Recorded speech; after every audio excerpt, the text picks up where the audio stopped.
Hello guys. My throat hurts very bad. But hello guys, appreciate you guys being here. What holiday here? Got 8 Hang games on. of competition today as well, and these days they never disappoint because at the end of these days are always my favorite. Line here as well. Life-changing money, Viv. As you can see there, 50th place just by kind of making it to the upper bracket and the lower bracket. They did secure themselves a couple of more extra thousands of dollars there, but those extra thousands of dollars mean nothing if any of these duos walk. Center of this in those booths. Many dollars place just. Alright guys. So 56 and 75, $4,000 each. For all the players, I'm pretty sure. I'm not sure. I think you split the 4,000, so each you get 2,000. If anyone didn't make it in the final. And then if anyone the high, if you were that close to making it, but you didn't, then you get 5,000 and you split it between you guys. And then if you made it there and you get the bottom of it, 41 to 50, you get 6,000 split between each other. And you got 36 to 40.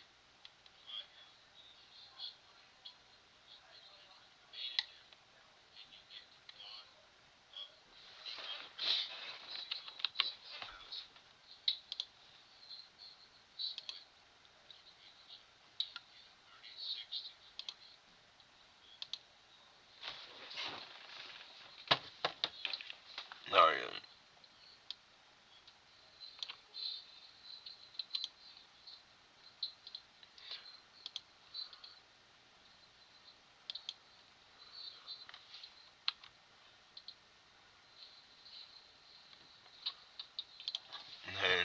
And back 36 to 40.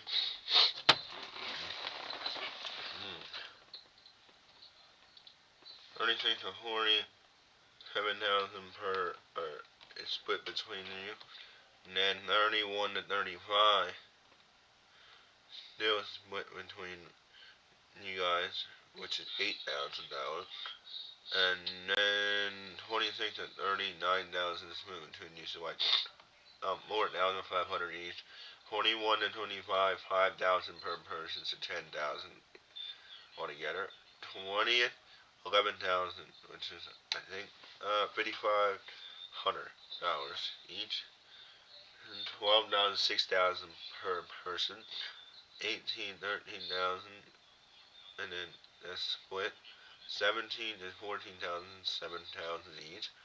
15 is 7,500 per person, 15,000 altogether. 15 is 16,000, which is 8,000 per person. 14, 17,000, which is 8,500 per person.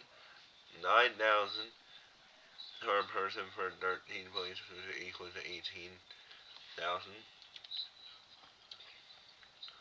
19,000 or 12 is 19,000, which is crazy money. 9,500 per person. And then 11th is 20,000, which is 10,000 per person. 10th is 25,000, which is 12,500 per person. 1,500 per person. And then 9th is 30,000, which is 15,000 per person. 8th is 35,000, which is $17,500 per person. 7th is 40,000, which is 20,000 per person. 6th is 50,000, which is 25,000 per person. 5th, 60,000, which is 30,000 per person. 4th is 70,000, which is 35,000 per person. 3rd is 100,000, which is 50,000 per person. 2nd is 150,000, which is 75,000 per person. And then the 1st is 125,000 per person. Amazing money. I'm gonna be amazing money right there.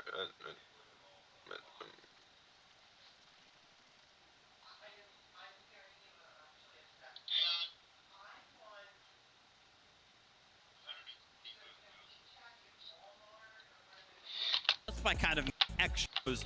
Right. Even that, and forget about prize money. To have that on your mantelpiece, what an award.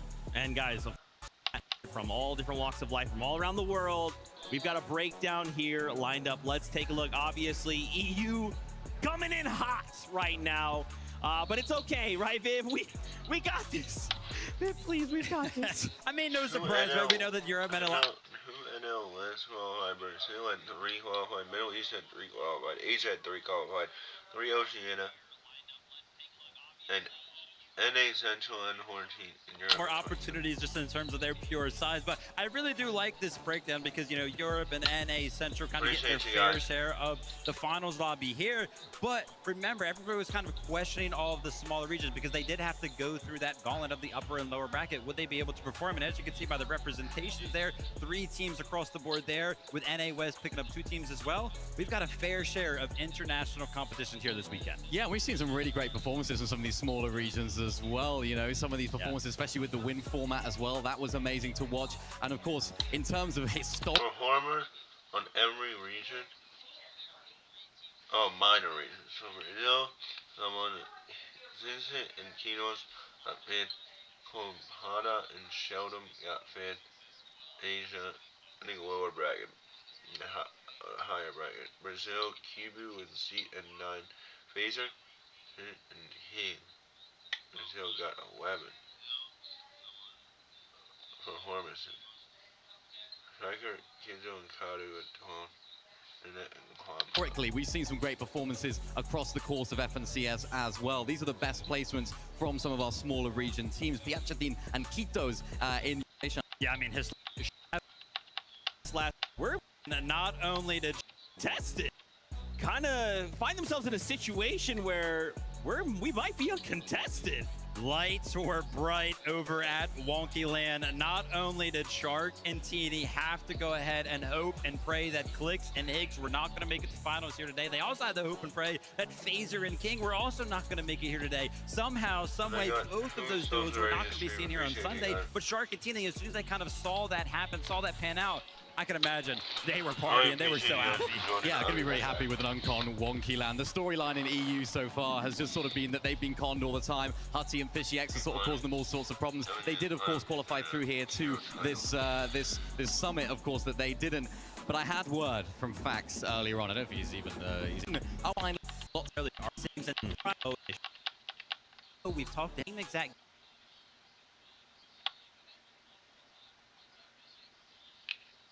As he's not going to show you everything that he wants to do, of course, in the upper bracket. He's going to save it for the finals. So I'm kind of guessing, Zeke, that we're going to be seeing Kervin and Veno push towards time. Yeah, it's a sort of Veno thing, maybe to not do it in game 1 to try and throw them off. Because I'm sure Sky and Scroll are thinking, right, we're going to have to pull out that strap. Maybe we both leave the POI and try and rotate up. So I feel like it's such a Veno thing. They might not do it game 1, but game 2, keep your eyes out. Oh, okay, I like it. Well, maybe Frankie can ask Veno this question because they're standing by right now. Thank you so much, guys. I have to ask Veno a different question, if that's okay. I hope you don't mind, everyone on the desk. But Veno, we're hearing you might be contested. Can you fill me in, please? Yeah, I might be contested by the team that landed there in lower brackets, King Bjar. I don't really know what's going to happen, but I'll try and do my best. Is that something that makes you nervous, knowing that the game plan has to change on the day of the finals? The day, more like 15 minutes before. 15 minutes before, but you are so experienced, okay? You have wins in multiple regions, second, obviously, at the Invitational in 2022. You're one step away from being the GOAT if you win this, but you have that experience. So now, what do you do with that 15 minutes? Try and mentally get into it. It's more a mental thing than actually being able to do any prep. Mentally prepare, visualize it, and when the odds are against me, I rise above. And we know you do. How would you prepare Kerr for a situation like this? Because it seems to me like he's taking to land like a duck to water. He's cool and he's calm right now. He's definitely taken to it well. I'm not sure how hearing this late news will affect him, but the odds are in our favor. And all he needs to do is listen to you. That's all he got there. All he's got to do. Veno, what would it mean to you to win today in Düsseldorf? I mean, everything. I'd be completing my career. Nothing left to fight for. You'd have everything to fight for, and you're going to fight for it today as well. Thank you so much, Venno. Good luck today. Let's head back to the desk. You know, that's a very familiar Venno. That's a very locked in, I know what I'm here to do today. That's a, you know what, invitational last game? Why don't we take a risk here, Venno? I like to see that. Obviously, the duo are ready. Curve, player on the rise. I like seeing Venno locked in. I kind of wonder where Curve's at. I gotta tell you, it's so funny because when we talk about an event like this, we talk about the month-long preparation that kind of leads into an event like this. But realistically, whenever we talk to these players, sometimes it sounds like it just boils down to the literal last 15 minutes to go ahead and finally prepare you, right? Because that's when all the pressure starts to hit. And also, that's when some of the big changes start coming in. We spoke about it with Sharkantini earlier on. They probably woke up this morning, yeah, uncontested, Wonky LAN thinking, looking good. Then a team comes in, maybe potentially contesting them. It's like, you have to think on your feet in this game, both in-game and outside of the game. So these sort of last 15 minutes for these teams, especially those with experience, are going to be super, super vital. I believe in Venno right now, and I believe in Curve. We saw them perform well, and I'm sure if everything goes according to plan, Mama Papa Curve well over there, they're gonna have a great time. They just yell. That's great. Let's talk about another duo, obviously. Can't not talk about Peterbot and Pollo appearing here in the finals. We have 8 games ahead of us. So what do we think, boys? Why are these guys so feared, and do we think they can maybe kind of instill that fear into the lobby today? Well, they're going to be feared for sure because somehow, some way, Mini, they've ended up uncontested. I mean, all of the drama kind of coming into the weekend. Clicks and Higgs are going to be landed on them. Mr. Savage and Velo, they look good to kind of making it towards the finals. But no, Peterbot and Pollo is seemingly as if they're going to be uncontested over towards Squibbly. Listen, we know Peterbot and Pollo, why they are so feared. It's because of those placements, man. Yeah, their run was absolutely unreal, wasn't it? Together when they were playing in duos, they had a solid run separately in trios then as well. But as of late, it just hasn't been that level of performance. Last Global Championships, not a great performance from them. This major, 7th place, I think it was, not an amazing performance for them when you consider what they've done. This is Peterbot and Pollo we're talking about. So I think there's a lot of question marks, weirdly enough, about this duo going into today, because it's like, what version of Peterbot and Pollo are we going to get? Are we going to get the feared, the scared, the conditioning Peterbot and Pollo, the teams that run away? Or are we going to get the Peterbot and Pollo where you're kind of unsure what they're going to do when they go into a fight? I suppose the good news for them this weekend and now today is that they do have a lot of contestation around them, so they will be able to make those aggressive plays. They'll be able to third party, and I think that's really going to play into their favor. Let's go ahead and talk about those performances from Peterbot and Pollo that kind of really haven't been Peterbot and Pollo as 7th in Major 1 finals. Even though they got 7, right, we kind of expect them to win. They didn't win, so we're kind of like disappointed. 7th is still very, very good, but Pete, he still had the most damage done, still had the best damage ratio. So individually speaking, like both of these guys are still performing very, very well. Obviously that was back in Major number 1. Kind of talking about this weekend though, Minnie, you know, looking towards the upper bracket, I feel like they started out pretty slow. And, you know, kind of coming into Sunday, I was like, yeah, man, we didn't really get to see much. So I went back, I looked at their matches, and I was like, wait a minute. They had a 12 elim second. And I didn't even remember it, man. Like, where does this stuff come from? This is why you can never count them out. It doesn't look like they're going to be doing good this weekend, but the duo just has so much potential.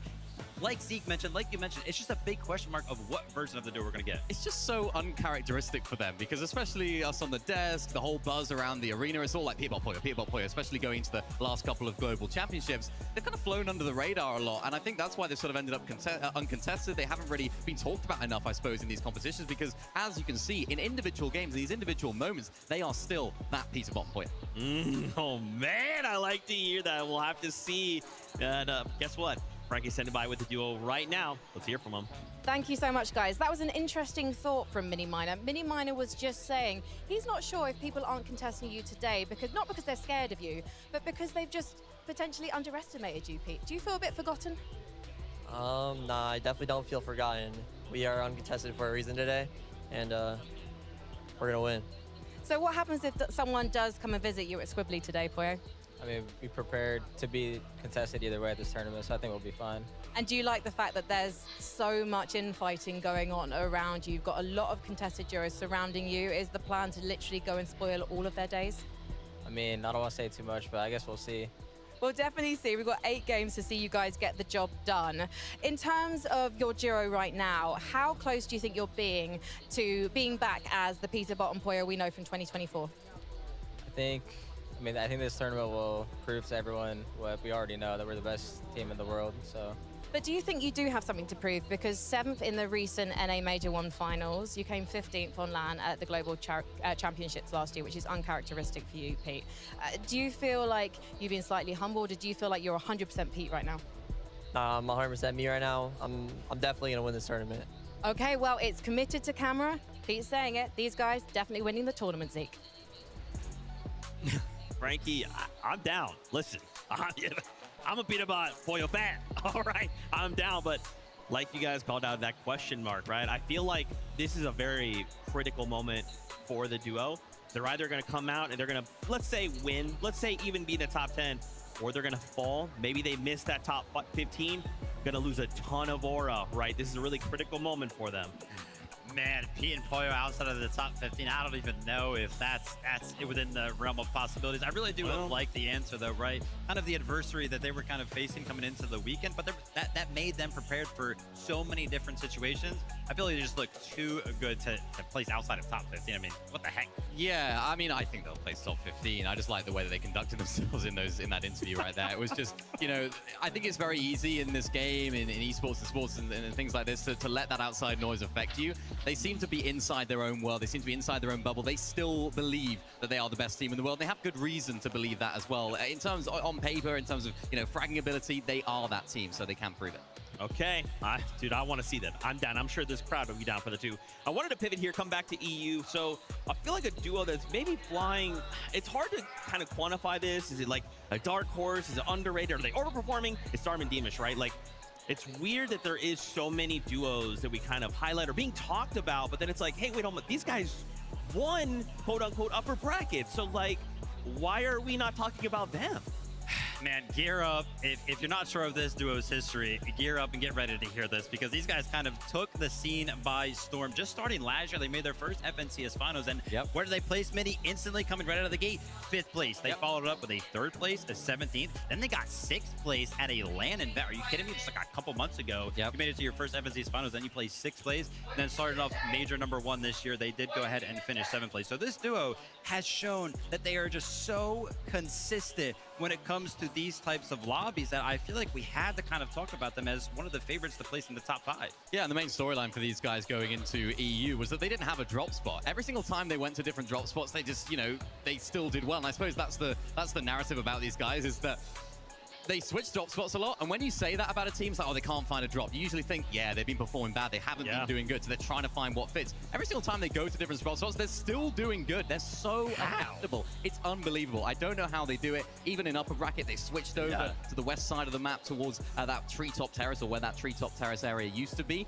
And I was actually speaking to their coach, Sven, and interestingly enough, online, Darm has a lot of packet loss. Where he lives, his internet is not that great. So when he's playing in game, he's actually struggling to move around the map. So really interesting dynamic and really interesting expectation here, because Darm, no longer on packet loss, on LAN, 0 ping, and with the calmness that Deemish must have had, because, I mean, I was speaking to Sven about it as well, that, of course, Darm struggling with that packet loss.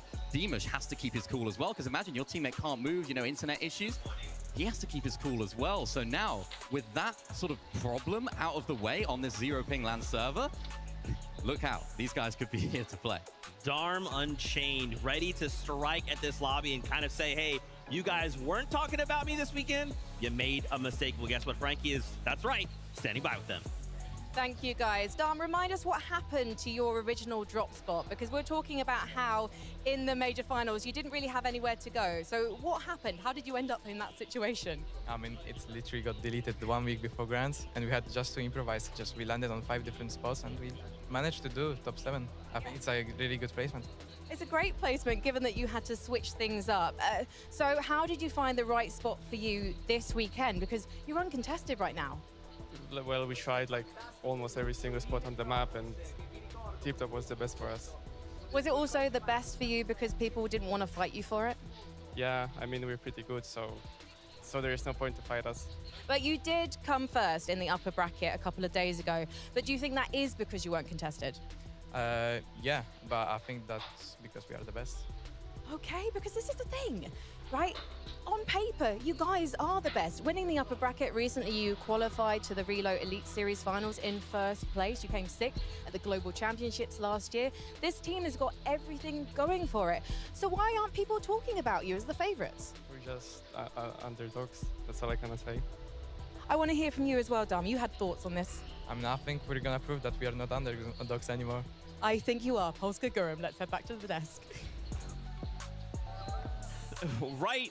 Like, the thing is, we can't even really call them underdogs. Like, they're not underdogs if they're winning. It's such a weird spot to be in, but I really do have high hopes for the duo, and I hope that for themselves, they can show this lobby what is up. Now, obviously, coming into this weekend, really important, not only coming out of that major, but even being here in some of the practice games to kind of say, like, hey, look, you know who we are. We want to have and claim a POI or a spot on the map, because being unconned, especially now, is critical.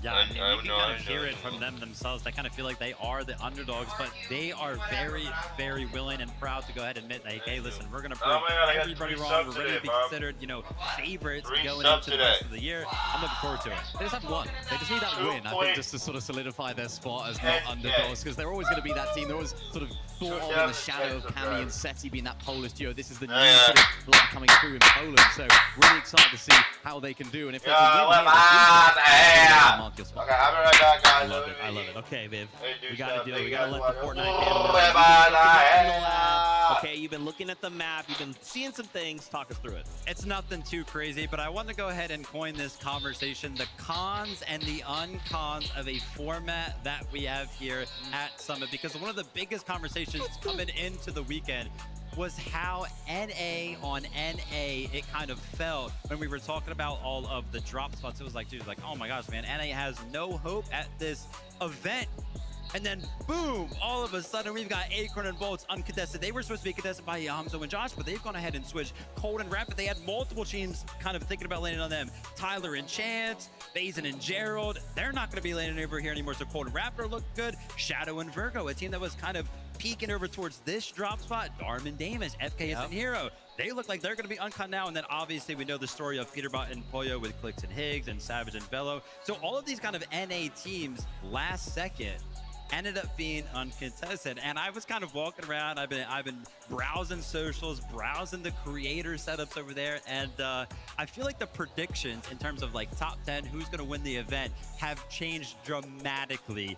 You know, if we take a look at the predictions, what they were looking like 3 days ago. Yeah, I feel like it's sort of less one-dimensional now. We've got so many more names you can throw into the hat, because being uncontested, especially on this stage, is going to be so valuable for these teams in this current situation. And again, like we spoke about earlier, having those last-minute adaptations, those last-minute adjustments, even just to in your favor, is going to make a difference as well. Even if you thought you were going to be contested, now you're uncontested, you do have to play things a little bit differently. So although it seems like a clear path for them to win, it's like, yes, look at these guys, they're back in the mix. They still need to play it right, and that's where we're going to have to see them this weekend. Absolutely. All right, we've talked about the uncons of the event. Let's go ahead and talk about the cons of a format like this, right? Because all those teams that were contesting those other teams had to go somewhere else, right? We talked about Yamzo and Josh potentially contesting Acorn Bolt, so where the heck did they go?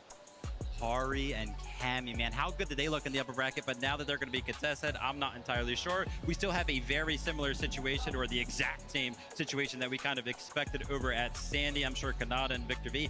I was going to say they probably don't feel too good about that, but I feel like they played so well in the upper bracket, maybe they are happy about it. Yeah, they could be more than happy about that. They're sort of used to being this off-spawn situation. They're definitely more than comfortable being contested. And even down towards the south side as well, Akira Kurama against Phantom QNDX.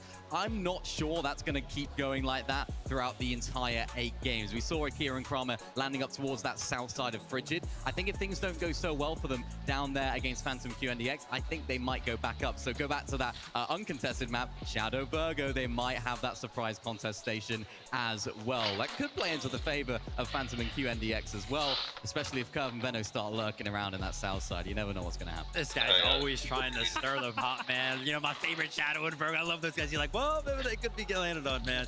Who knows what's going to happen? 8 games for us to kind of find out. I'm excited. I'm excited, Viv, because it's that time. We got to start bringing the players in, having them board up on that battle bus. So, Frankie, over to you. Thank you, Zeke. There are just 8 games remaining before we find out who will be lifting the trophy in the center of the stage. The first ever FNCS Major Summit champions. Everyone wants it to be them. The player lounge is full of nervous players. They're starting to make their way down and queue up to meet their fate on the stage behind me. In the end, there can be only one team that tops the summit. So Düsseldorf, please give these players your everything. Make some noise!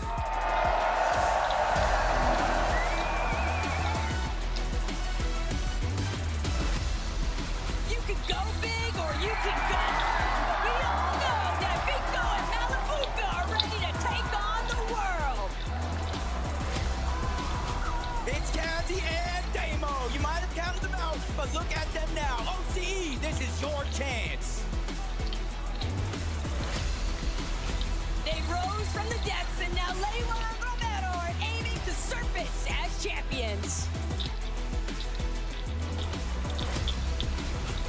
The elite duo, Yamso and Josh. They dominated the second chance. They made it through Lord. It's now or never, boys. Having already won a game on the big stage, Cringe and Twine know exactly what it takes to come out on top.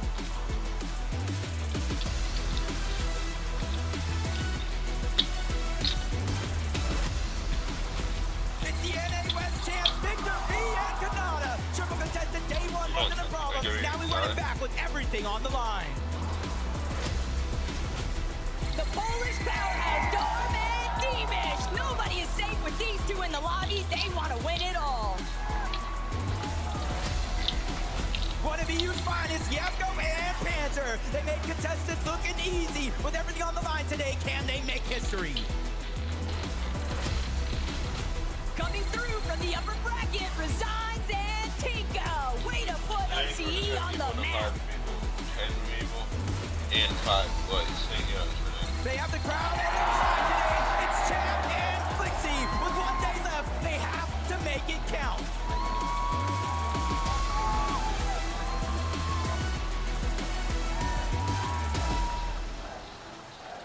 Now, got a bit of advice for all of you watching in Düsseldorf.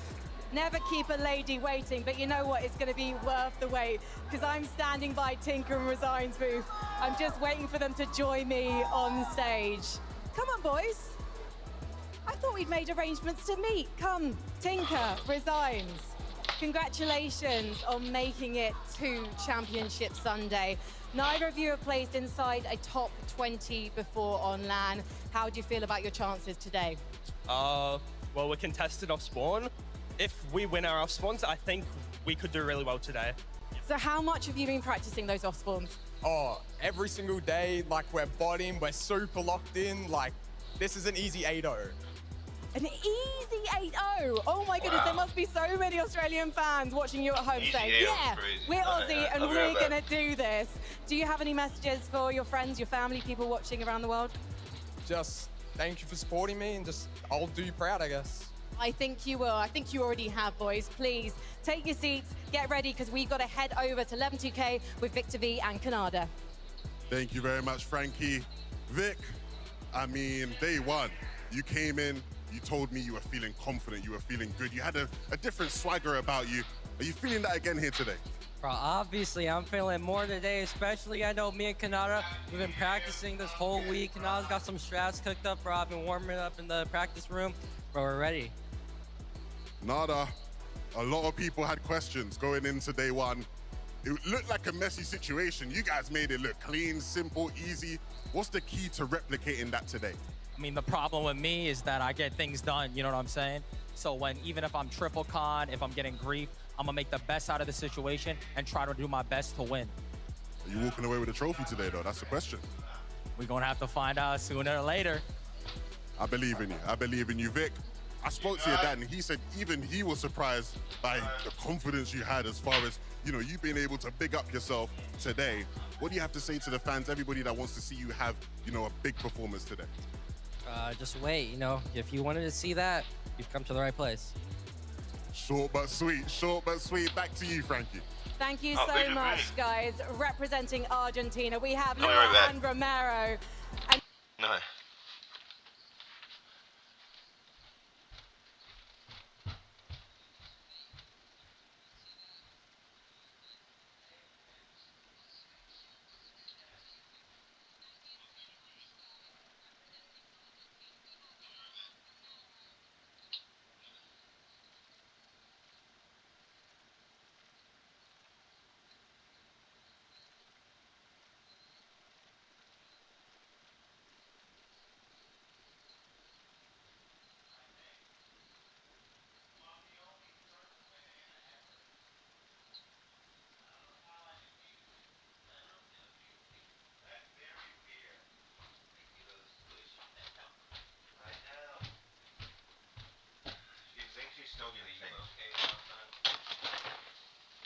I think he's getting changed. I don't know.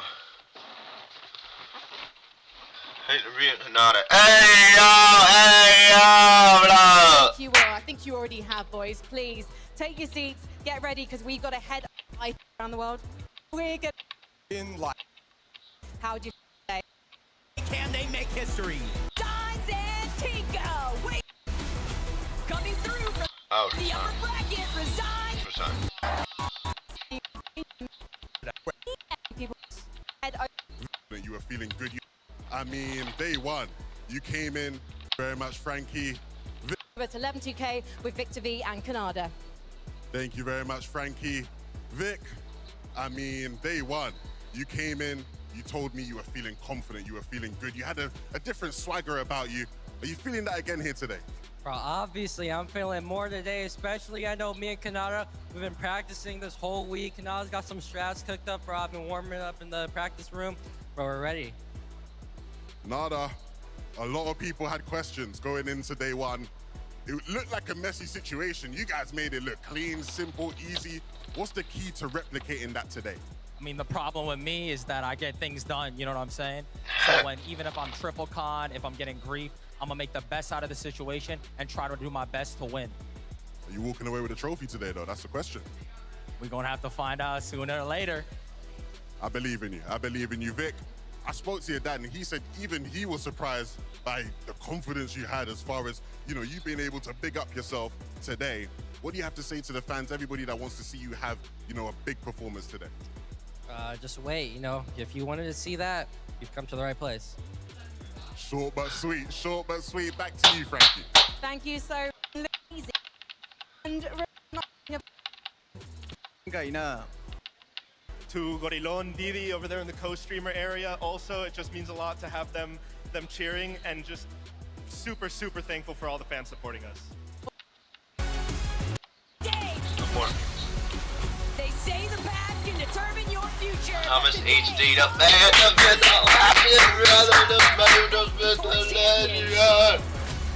the only two people that quad from that World Cup and here.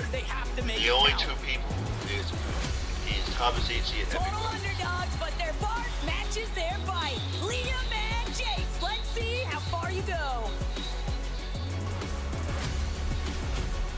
One of Asia's best, it's LB, Works, and Bond. Today they look to make history and win it all for their region.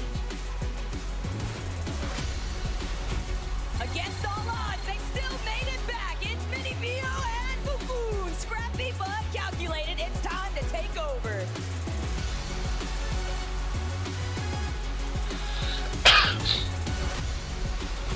A new day. They were both.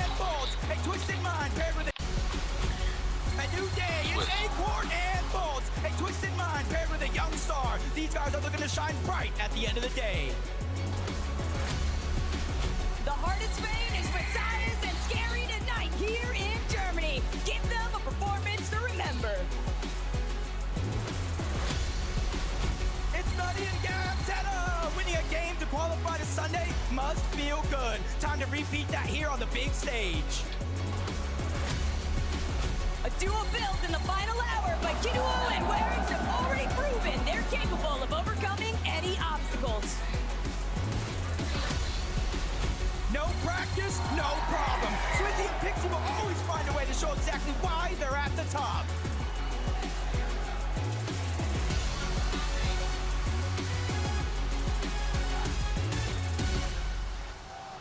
Kuduro and Werex are making their way over to me now. It's a long walk past the fans here in Germany. Werex representing France. He's got the Gentlemates fans. I hope they'll take him under their wing this weekend.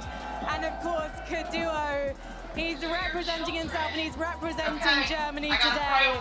This is the thing about Kuduro. Kuduro wasn't even meant to be playing. He was a backup player. He found himself drafted in at the last moment, and now we get to talk to him. Kuduro, what was your reaction to being asked to play in your home country at the last minute? I mean, I was just happy. To be fair, I was playing a different game, but when Werex DM'd me to play, I was like, yeah, I'd close a different game and I just started playing with him. Why did you want to choose Kuduro? Why I choose him? Like, I think he's really good. Like, he have good IGL. Like, he can do good things actually. And I'm here for real, like actually. So. Well, this is interesting because you don't even like IGLing that much. I call you the reluctant IGL, but you're so good at it. I mean, you just gotta do what you gotta do. I don't like it, but I have to. Well, you make it look easy, and I can't let you go without asking about this. What is this? I can take in English? Of course, bien sûr. Bon les gars, je suis là pour gagner, hein, vous le savez tous les frères. Faites-moi un maximum de bruit les frères, s'il vous plaît les gars, allez hein. For the guys, we're gonna get the win. That's how I can sum it up in English for you guys watching at home. Let's head over to Levin. Thank you very much, Frankie. I'm here with Acorn and Bolt. Acorn, I'm not gonna lie. Every time we have seen you so far at this event, you just look so cool, calm, and collected. What do you know that we don't, man? Today's a big day. I'm ready. That's all you gotta know. I mean, Bolt, you told me on day one, Acorn is the best IGL, and from the way you play, you clearly believe that. What do you have to do today to show everybody that you are one of the best fraggers, if not the best fragger out there? I just gotta play off Acorn and hit my shots. Acorn, 4th place, day one. It feels like when people predict you guys in tournaments, they put a cap on you. You don't see too many people saying Acorn and Bolt are going to come out and win things. How are you going to prove them wrong, and how do you look to take the victory today? You know, we're just gonna play our game. Guys, if you don't know, I totally believe Acorn and Bolt could probably win it. Like, I mean, they have a chance. I know for sure they have a chance. We're gonna work to our strengths, and we're gonna make it happen. Good luck today, boys. Sending it back to Frankie. Hello, Germany, or should that be Guten Tag? I found some German players. We had to talk to you guys because Cringe and Volko, the fact that you're here in the upper bracket, it must be so exciting. Wow. It's your first LAN. Yeah, it's my first LAN. I'm really excited. These more duos. Mama, where? You know it.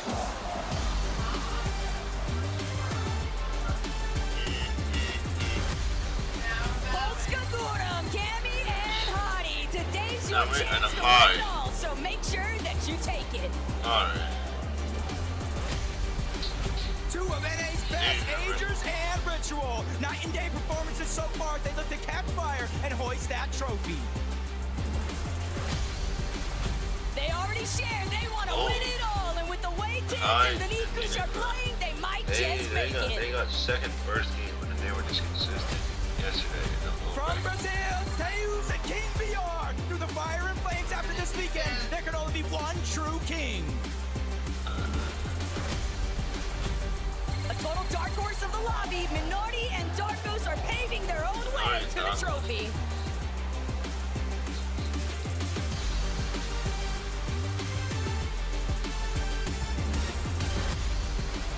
The NA champs better and heard. 2 region wins are not enough because guys are looking to dominate the global stage. Welcome back, Rainy and Nalu. Today's forecast sunny and bright. Let's see what you've got. Sometimes all you need is a chance. And Tyler, you can never count these guys out because that's when they become dangerous. There's predictions and then there's guarantees. And one thing's for sure, Shadow and Virgo are ready to take the crown. Jetta! It's Akira and Kurama. They have the entire arena on their side today as they look to win it all.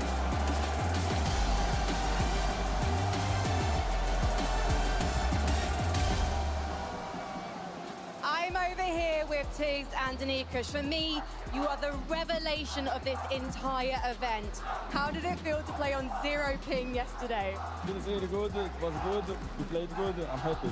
You played for that hard Thought flying for today. by reason, and you prepared. Playing it even better. It is Indeed, because it for game time. ages and ritual.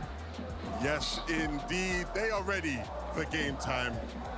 Richie, we have to talk about day one, because it didn't go how people were expecting it to go for you guys. What went wrong on that day that has to go right today? I just think our off spawn was a little messy, but you know, we watched it back, did good in lowers, and now we're here today. I mean, you did really good in lowers. Ages, you guys talked about how yesterday it felt like you could play your game, and it just felt completely different. What about that day just really made it feel that way, and how are you going to make sure you have that same feeling today? Yeah, I think we were just trying to get back in the flow of playing again with the contested, and me not feeling the best on the first day. It kind of messed with us a bit, so now we're back to playing and how we normally do. Richie, you guys know better than anyone on this stage what it takes to compete for championships. What about you two together is the difference maker that will help you lift that trophy? I just think our chemistry is very good, and our vibes are always at the top, and that's all you need to win. Hey, said simply, back to you, Frankie. Thank you so much, guys. I had to grab a new French duo to LAN. We've got Dark Horse and fight more. You just have to play with our game, and that's it. Are you enjoying LAN? Is it fun here? Yes. Of course, bien sûr. Yeah, absolutely, it's fun. We're having the best time, and you know what? We need some more duos to join the party.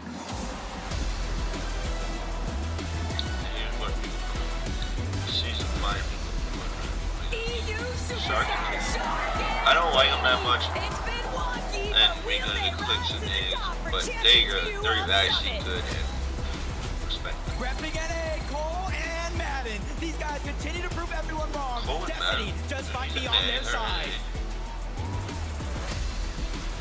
Prime to win any race. The Italian Stallions, Belusi and Zangy are charging straight for first Zangy place. had like the most kills after half in a day yesterday in the low bracket.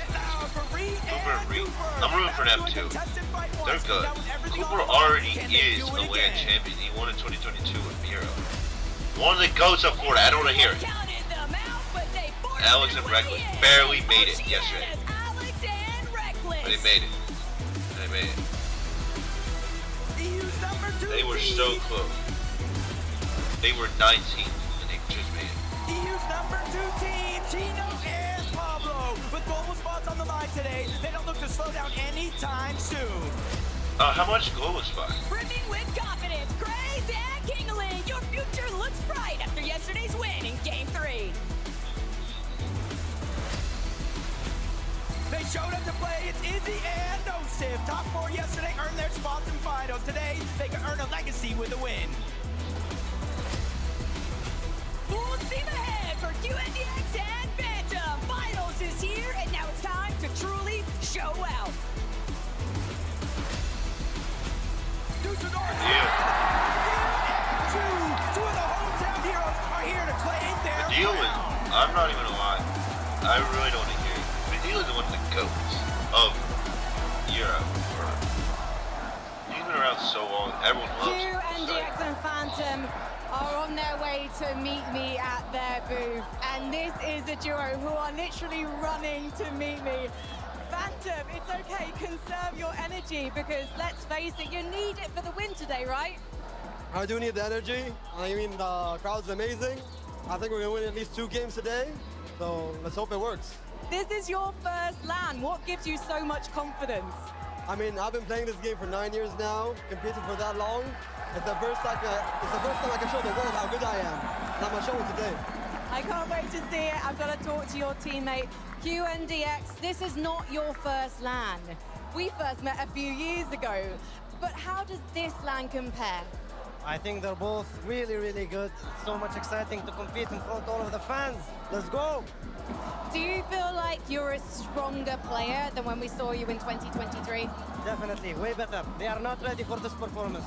I'm so ready to see the Middle East team standing up this time round, but we've got to head back to North America with Reet and Cooper. Thank you, Frankie. I'm standing here with Reet and Cooper. The goats. What are the goats right there? Reet? What are the controller goats? Other than Miro, he's the controller goat. Like. Is it fair to say it's gotten personal? No, I wouldn't say we got that far yet, but we're definitely on the verge. But I think for now, we talked it out. You know, I think things have calmed down a little bit. I think we're thinking with our heads clear. So I think we're both going to do our best and see how it goes. And maybe depending on how the first few games go, things might change. But for now, I think things are good.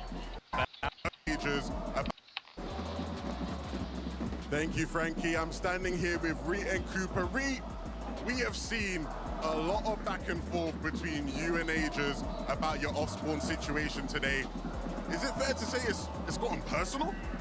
No, I wouldn't say we got that far yet, but we're definitely on the verge. But I think for now, we talked it out. You know, I think things have calmed down a little bit. I think we're thinking with our heads clear. So I think we're both going to do our best and see how it goes. And maybe depending on how the first few games go, things might change. But for now, I think things are good. Sounds like you're ready if things ain't going to plan to heat up the off-spawn a bit more. Maybe. Cooper, again, you know what it feels like to lift up a trophy on a stage like this one. Coming into this day, do you feel similar to how you felt back in 2023 when you lifted the trophy with Miro? Honestly, a little bit. You know, I'm going to this tournament with no expectations, no pressure. I'm just out here to have fun, you know, being contested. It's a lot of a different game, but, you know, I'm looking forward to it. Good luck, boys, off spawn. I really need to hear from Vidil and Judo, Frankie. The crowd was going crazy for them. They are. Düsseldorf say hello to Vidil and Judo. Things were not going your way, but now here you are, on LAN, in Championship Sunday, with a crowd chanting your name. What does this moment mean to you? I mean, I can't describe it in one word. It's been amazing support. Dankeschön an alle Deutschen, die hier sind und supporten. Ihr seid die Besten. Dankeschön.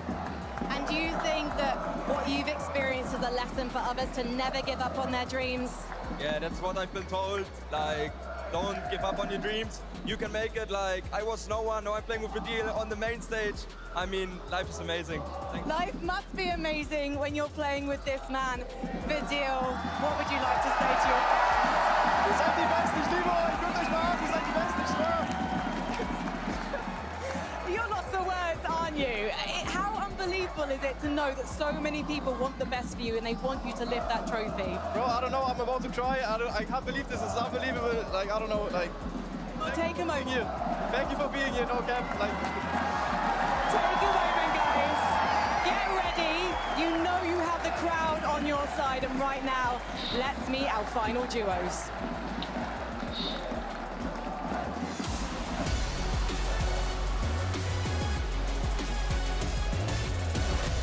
The sky's the limit, and Scroll's only been going one direction since the year started. Up. Give it up for Epic Rail and Pump. With 8 FNCS championships combined, this is a dangerous duo you can't count out. Yesterday, they saved the best for last, but today, Hoppy and Avinish are looking to pop off from the start. Let's get it. Pressure burst punch or makes diamonds, and for Picks and Ghosts, they're looking to shine bright today.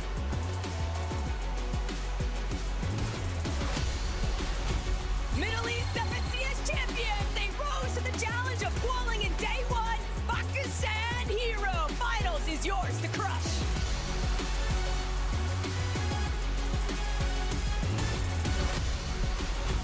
The brothers, Peter Buck and Wario, they've already dominated global LAN once, and they look to take over this one as well. They overcame the pressure for their seat in today's competition. Golden and Ozone, show us what you've got. Feel the breeze, it's cold and rapid. Winning a game in upper bracket today looked easy. For the lobby to stack, can they do it again? The final stretch is about to begin, and Skyjump and Bombsy, they're aiming to bring the trophy back home. The crowd loves O'Reilly. It's not going to be easy, so they look to feed off the energy to win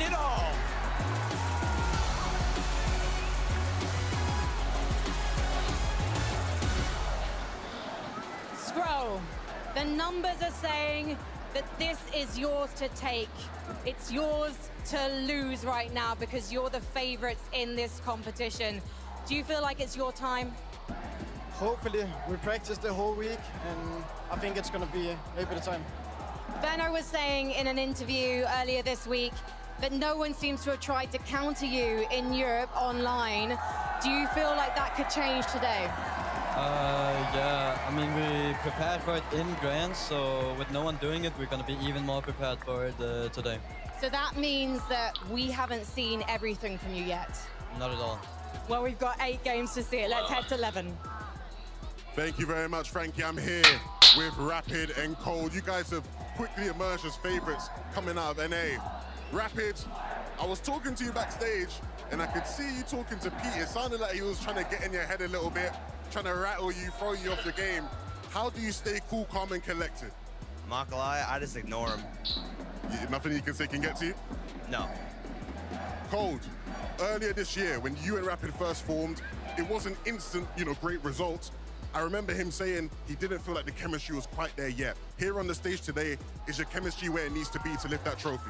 Oh, 100%. You guys saw we won the last Div Cup, and we're going to win this tournament right here. Every time you step on the stage, everybody's expecting a legendary Cold performance. How are you feeling going into the competition? Do you feel like anybody on the stage can mess with you at all?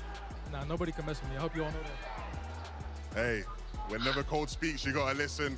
But I wanna hear from the fan favorites. Frankie, take over.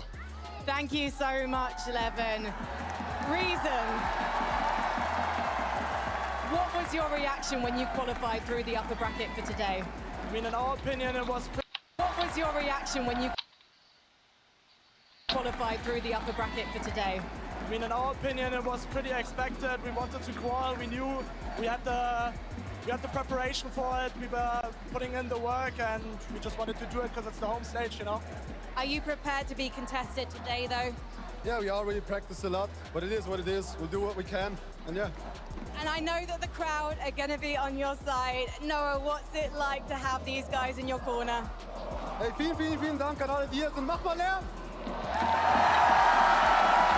Reason, it feels fitting that we leave the last words with you. All around this arena, people have been chanting your name, playing your map, wearing your t-shirts, and getting so excited for you. But what do you want to say to them? I mean, I'm going to say it in German. Ich danke an alle. Ihr seid alle die Besten, egal wen ihr von uns supportet, egal ob es an der einen oder nicht. Ich liebe euch alle. And I want to say a special shout out as well to Fact City and especially Savage, to the Savage community. I'm doing this all for him and my viewers at home and here. Yeah, I love you all. Ich liebe euch alle. Best of luck, guys.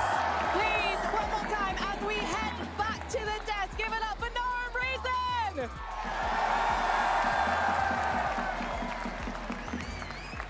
Oh man, it is going to be insane. I am so hyped, Vivid. I am so hyped. So many teams coming out here. And I love, too, that we kind of get to see a little bit of their personality, right, as they start to come out through these stage. Unfortunately, the camera missed it, my favorite one. As Pete kind of comes down up on the steps, he starts rubbing his hands together, looks up, backs it, he gets up, starts swinging his shirt around, bro. I'm excited, dude. I'm excited. I mean, there is no question who Pete's biggest fan in the stadium is. Look at that. He's over there. I see you back swinging that shirt once again.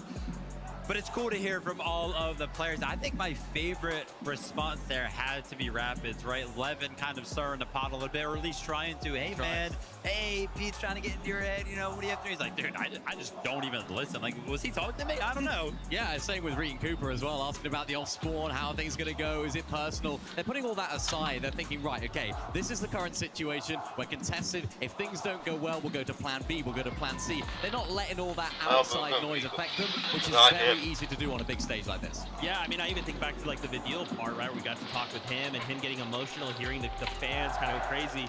Now more than ever with 8 games, right? So we're kind of used to the more traditional 6. We now have 8 games. We have to try and do this all in one go. And like you say, we've got this crowd. We now have a ton of expectations. We have a bunch of pressure. We have a stacked lobby. How do we focus through that?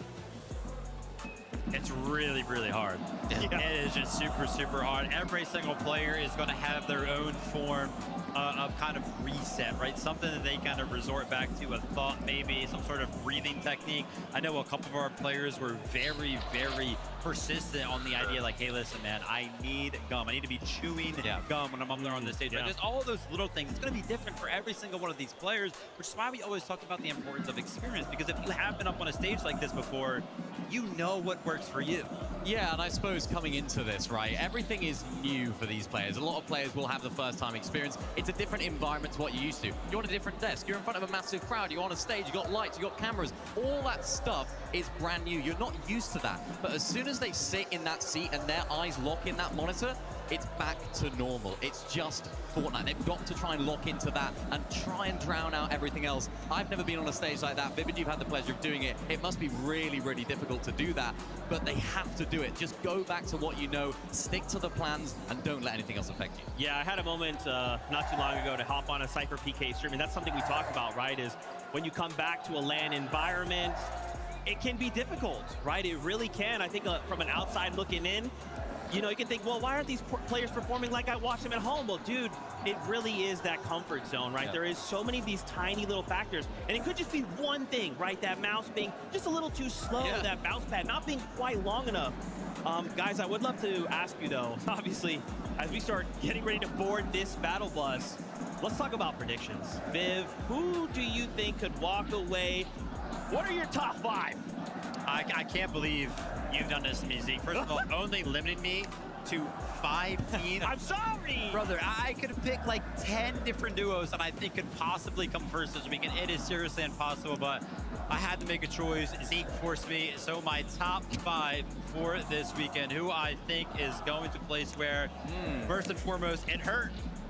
It hurt not only put an EU team up there in first place, Sky and Scroll. I think they just look way too good in Major #1. I think the game plan that they have coming into the weekend, they talked about it. We know the adjustments that we have to make. We have some backup plans ready. Vico and Malabuka, again, an EU team there in second place. Here's the thing that scares me about Vico and Malabuka, is that we had this giant conversation around Vico being nervous, right? He woke up, he was like, dude, I'm a little bit nervous. Yep. He still played incredibly well day of. If we have Vico, who is an experienced person kind of coming into an environment like this, who is able to fully reset and still play well, I think they have to be a shoo-in for top 5. And then obviously I'm kind of rounding out my predictions with some NA teams, Cold and Rapid, now they're uncontested. Way too good of a team to kind of place outside of the top 5 for me personally. Acorn and Bolts, also best IGL in the world as he's heard. And then I rounded my list out there with Herb and Venom, who a lot of people are kind of discounting. They're like, their strategy's not going to work on a stage like this. But I think Venno, he's always got something planned. You never know what it's going to look like, right? And you're absolutely right. There was so many. It was really difficult, actually, to pick these top 5s that we came up with. And speaking of Vico right there, being nervous coming into it, we saw it on the cameras just a minute ago. What were they doing? They were like dancing. What they were doing. They're still doing it right now. Of course, I spoke to Vico yesterday. He likes to sing a little bit going into it, likes to calm his nerves, try and just get on the same wavelength as his team. But I want to talk about my top 5. A team that didn't feature in yours, Vivid, Shark and Teeny. I did do this before. Before I heard that they might be surprise contested by Epic Well and Pump, but I still think they can still do it. They proved that they can perform off spawn. Vico, Malabuka, too good of a team to not top 3, especially since their situation hasn't really changed too much in terms of contestation. And Sky and Scroll, you have to put them in there. They're going to be in that top 3 for me. And Acorn Bolts as well, of course. Dharm and Dimash, very, very similar lists, I suppose you could say in that regard, because you can't ever count out Acorn. And Acorn in that upper bracket, then you have 2 bad games. They had some pretty unfortunate zones as well. A lot of those zones were pulling down to that south. So it just seemed like they got better throughout the day at actually dealing with those south zones. So as an EU, as they are to the call. The first over to you. For championship, but let's excited to think about the fact that they've had a couple of days now to prepare, but for some of these duels, the ones coming out of that bracket, they are going to have a little bit less time to adjust, but they still got to make it happen.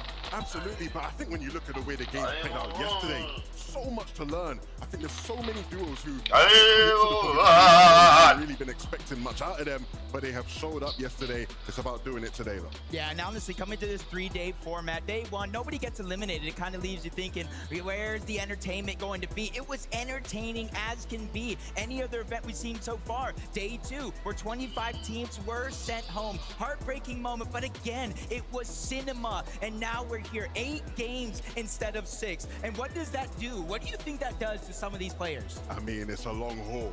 I think the big difference is we've seen so many tournaments over the years where day one, you get the opportunity to reset, you get to watch some games back, jump into the next day. It's a completely different meta tournament feeling. You only get the halftime break today, Jacob Sacco. I mean, it is not much time to play with. Yeah, and that's part of the difficulties behind it, right? Because typically you'd anticipate having that little bit of extra time for review, maybe a fill-in slot, you know, even some of the other pros willing to help assist. But now you have to question, was it worth me actually helping out some of these other teams? Because what if they decide, hey, my off spawn isn't going well, but I know what makes yours better, so why not challenge it?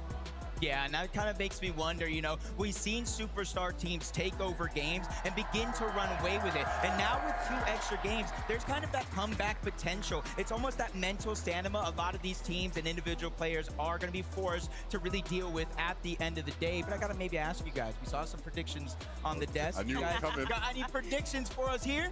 I mean, I feel like there's so many amazing teams who their off-spawn situation looks favorable. They look like they could make great runs. I'm going to pick one from each region I'm really looking forward to. The first one from EU, I think Vico and Malabuka are looking good. Sneakily looking good in a way that I think a lot of people now are starting to look and say, that day one performance, Vico said he was nervous, they played with so much ease, and it was so impressive. And then on the NA side of things, Taco, I'm liking Cold and Rapid, man. Cold and Rapid. There's something about the aura about them that just inspires you. It's something about the way they've been playing through 4 fields also. And when you think about a lot of the off-spawn contention that's taking place around them, they're one of the few teams on the outskirts of the map, but they still have an easier path inwards in comparison to those other duos surrounding them. Their surge opportunities are looking much more favorable. I'm right there with you. Cold and Rapid, 100% highlight for me. And now I'm just going to sound like a copycat because Vico and Malabuka would have been the sly underdog team that I'm kind of looking at too for EU, because so many people, I think, just have that dependency on the Peterbot Boyo storyline, them potentially being uncontested now at Squibbly. It's hard to ignore Shark and Teeny and everything they've been able to accomplish through the years so far. But Jacob, ultimately, it's hard to really dictate what happens throughout the journey of 8 games, and we just know that all of these duos are expecting something different. Yeah, honestly, coming into this one, I know you guys probably saw on Fortnite Competitive, I was honest, instantly answered Cold and Rapid right out of the gates, and now watching all the action through the last 2 days, it almost has me scratching my head, because you mentioned Vico, Malabuka, Shark, and Teeny. They made it here through a contested wonky land, and now they're being able to play like themselves, a little bit more freedom, and then you even have Acorn and Bolts. I've never seen Acorn look so calm, cool, collected in my entire life. Bolt's looking confident as well. This one's gonna be hard to predict. Yeah, I mean, Acorn and Bolts, I think the way that you put it, Levin, in that interview was really said best. Everybody seems to just cap these guys. It's always, yeah, they're going to be top 3, but it's going to be the 3rd place. Yeah, they're going to be top 5, but it's going to be the 4th or 5th place. It's never number 1. And all I can think about is reflecting back to even Chapter 5. So many people have always counted Acorn out, but historically speaking, he delivers in the moments that he says that he's going to. And what a day and time it would be to really show the world that they are winners. No better stage to do it on than this one here. I think the interesting conversation when it comes to contested versus uncontested teams, though, is as much as we know historically you want to be uncontested, it gives you the best chance of success. We've seen some of the players on the stage have unbelievable performances while being contested. Shark and Teeny, to talk about them, ooh, are they going to get surprise contested? What's going to happen there?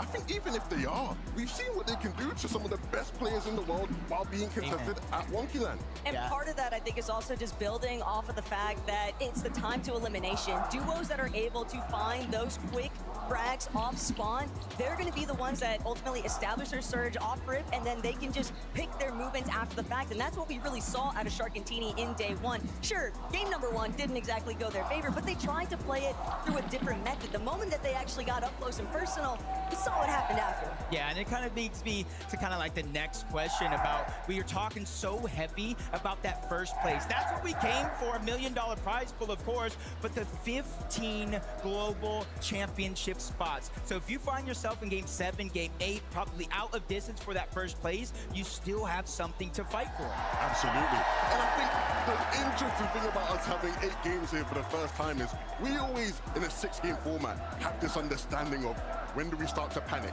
When do we have to really turn things around? When are the games really and truly running out for us here?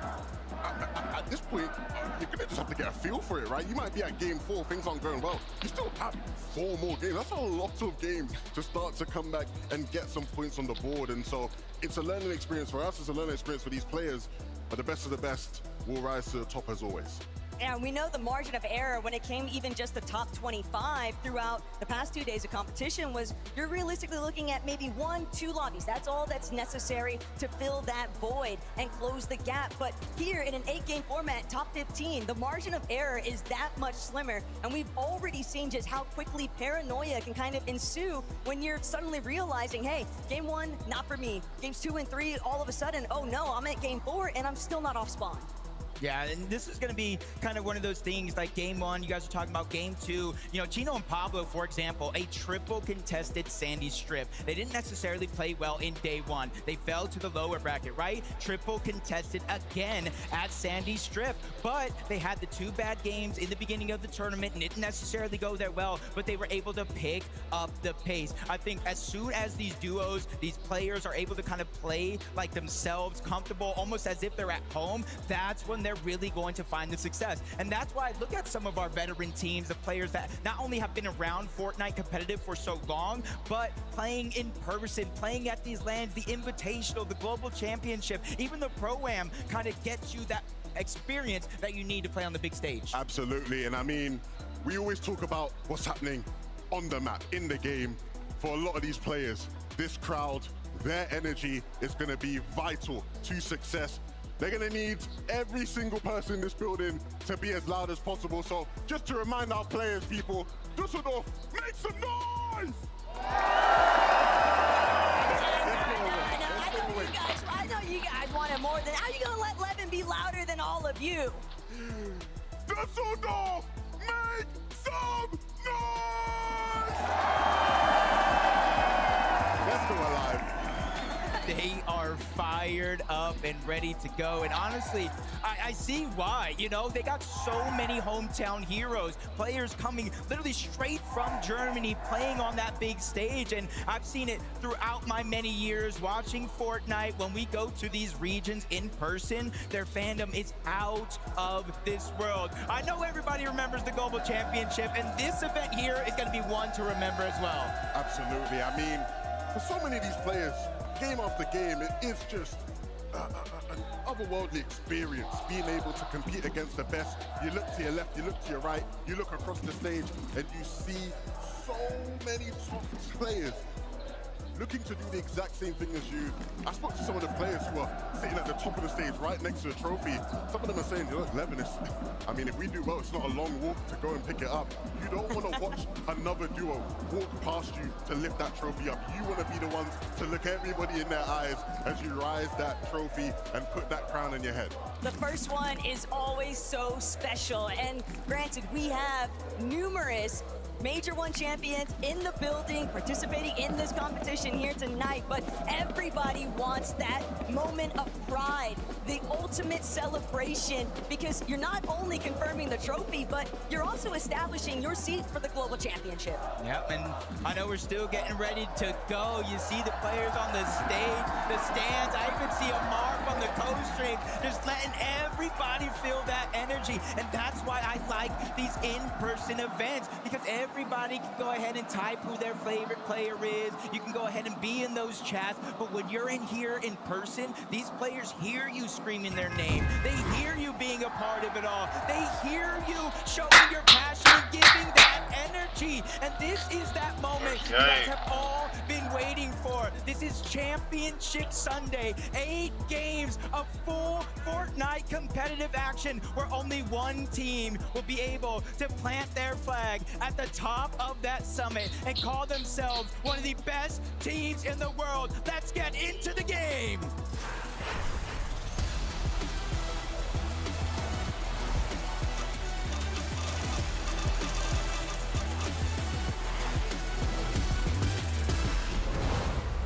You've had your introductions. These players have now had all weekend, and they're finally Game ready one, to show guys. Game one. how they plan to get the party started. So many off spawns being considered around the map, but which ones are actually going to build and which ones are going to depart in an instant, we'll get to find out. We're already seeing Riptides. We knew it was going to be uncontested. Focus and Thomas. That is going to remain true. But one we know, triple contested. We've seen it back-to-back days. Sandy Strip. You see that right there. They marched somewhere else on that drop map. Already surprises coming out with the Yamzo and Josh. Yamzo and Josh, we know just how key these guys are going to be as far as impacting some of the top players in this lobby. Reason and Noah, looks like they're going to swerve. They don't want the smoke off spawn. They want to give themselves a better chance of having a good first game. And this is part of just trying to win the mental battles. You don't want to be immediately eliminated. If you recognize we got beat to the punch, we're better off just trying to establish ourselves elsewhere. But it's going to be tough working with sticks and stones. We'll see how they come back. Chap Flixie, another team in a heavily contested area of the map. This south section over by New Sanctuary has been very busy all weekend. Yep, we're already seeing a couple eliminations right off of the board, and it looks like Flixie was able to get that force bomb. Signs is the first one that goes down. Flixie already starting off hot here, and he's looking to go back-to-back and wipe them off spawn completely. And a perfect start to the tournament. Quick wipe to get the momentum going.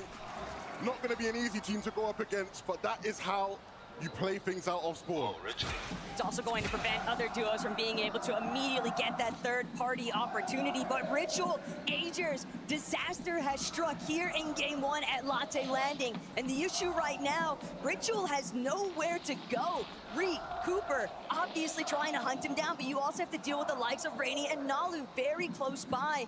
And so the opportunities to actually escape this north side position, they're just not there.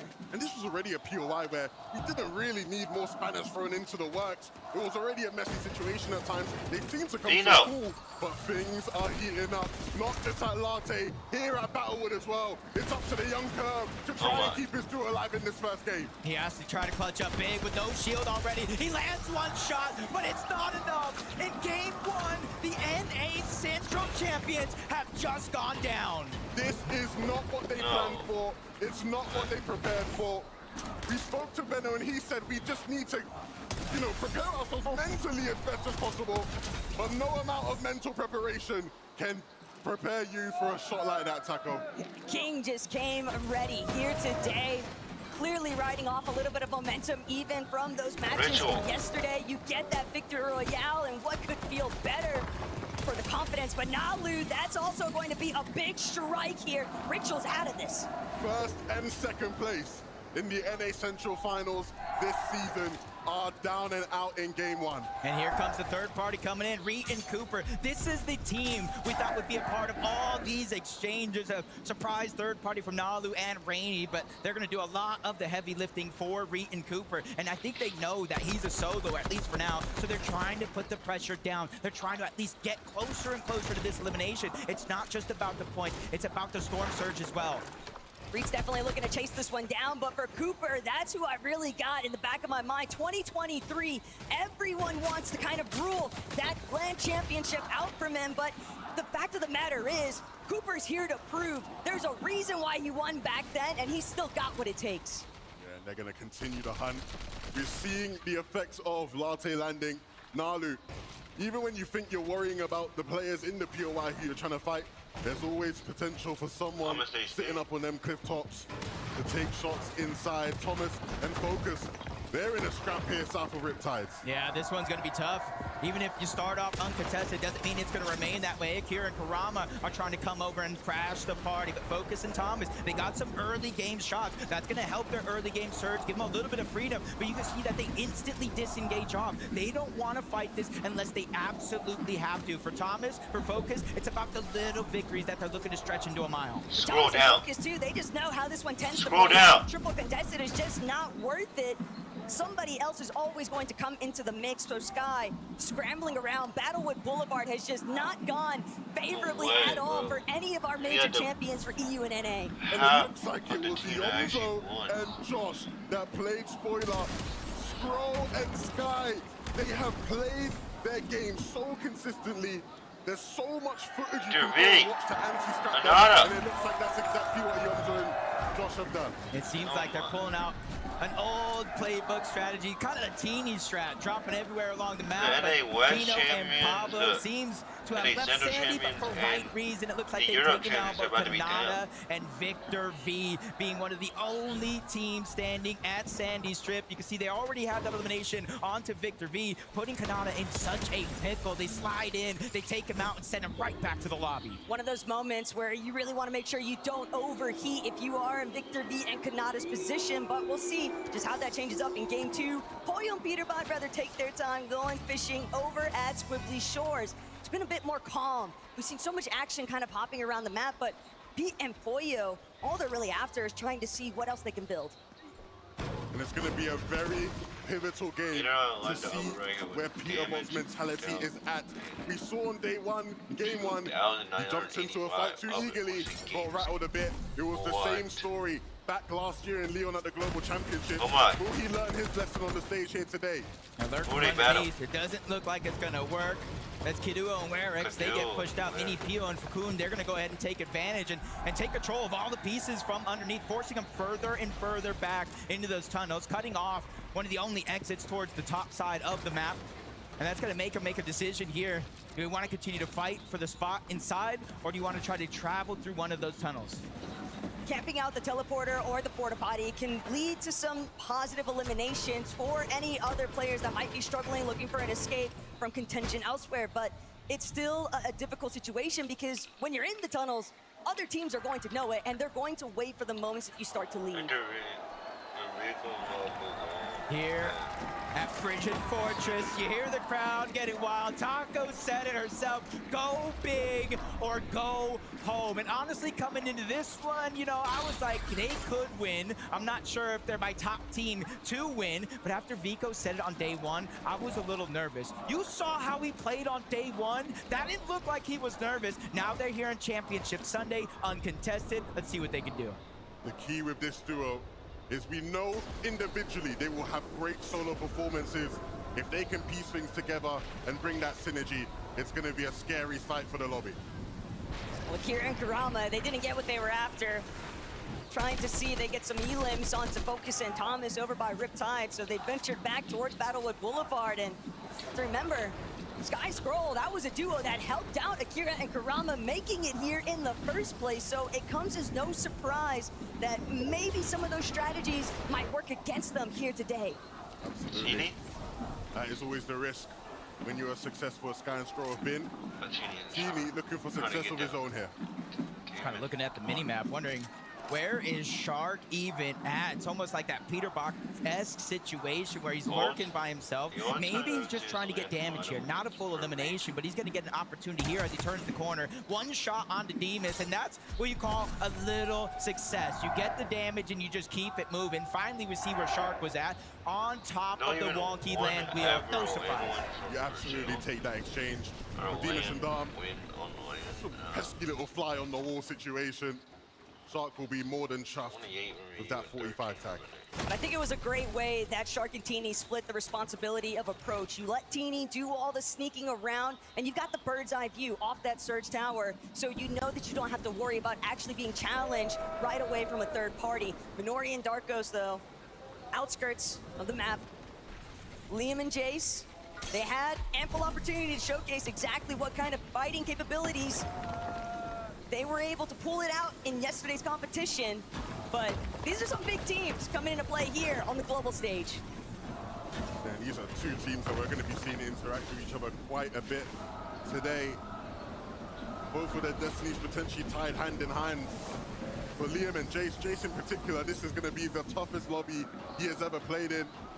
Hasn't played in a major final over in NA. But there is nothing more major than this summit. I know we haven't seen the full map yet. 122 of video and do 160 points an hour, right? You can't so good. But I don't fourth and this. You think so, but for Yapko and Panzer, they're trying to see if they can shut out Nalu and Rainy from even making that approach. They want to see if they can try and utilize some of this early Storm tank, but if they can get the damage done, Rainy will be dropped the moment that he tries to go for the escape. So that's going to be the first elimination confirmed here. And for poor Nalu, despite having 2 elims himself, things just got too scrappy. And now he's just trying to see if he can outlast where Yapko and Panzer are. And this is clearly a big part of Yapko and Panzer's strategy for today. You saw Panzer was playing aggressive towards Nalu earlier when he was in Latte landing. This is more of the same from this duo. And I would not be surprised if this becomes a repetitive story between these two duos today. I do like this decision from Yapko and Panzer to disengage. Zone is moving all the way towards the west. You can just stay in front of a lot of the teams, turn around and do exactly that, what he's doing. Backtracking, getting surge, and just keeping it going in a progressive manner over towards the zone. But you got to be careful because it's not only Nalu that you have to worry about, it's Cold and Rapid as well towards Painted Palms. Problem there for Yapko and Panzer. I don't think they realized that Cold and Rapid were actually sneaking about, coming all the way down from 4 fields. Paradise Palms might be beaten up here shortly, but for Thomas, that early delay from Akira and Karama over by Riptides has clearly impacted the way that they wanted to actually move around the map, and they are being held yet again by the same gentle mates. Akira and Karama realize focus is out. This is a solo. If we can get the additional points, all the better. 222 below the damage threshold. Exactly what I was thinking. You're going to need some damage to close that gap.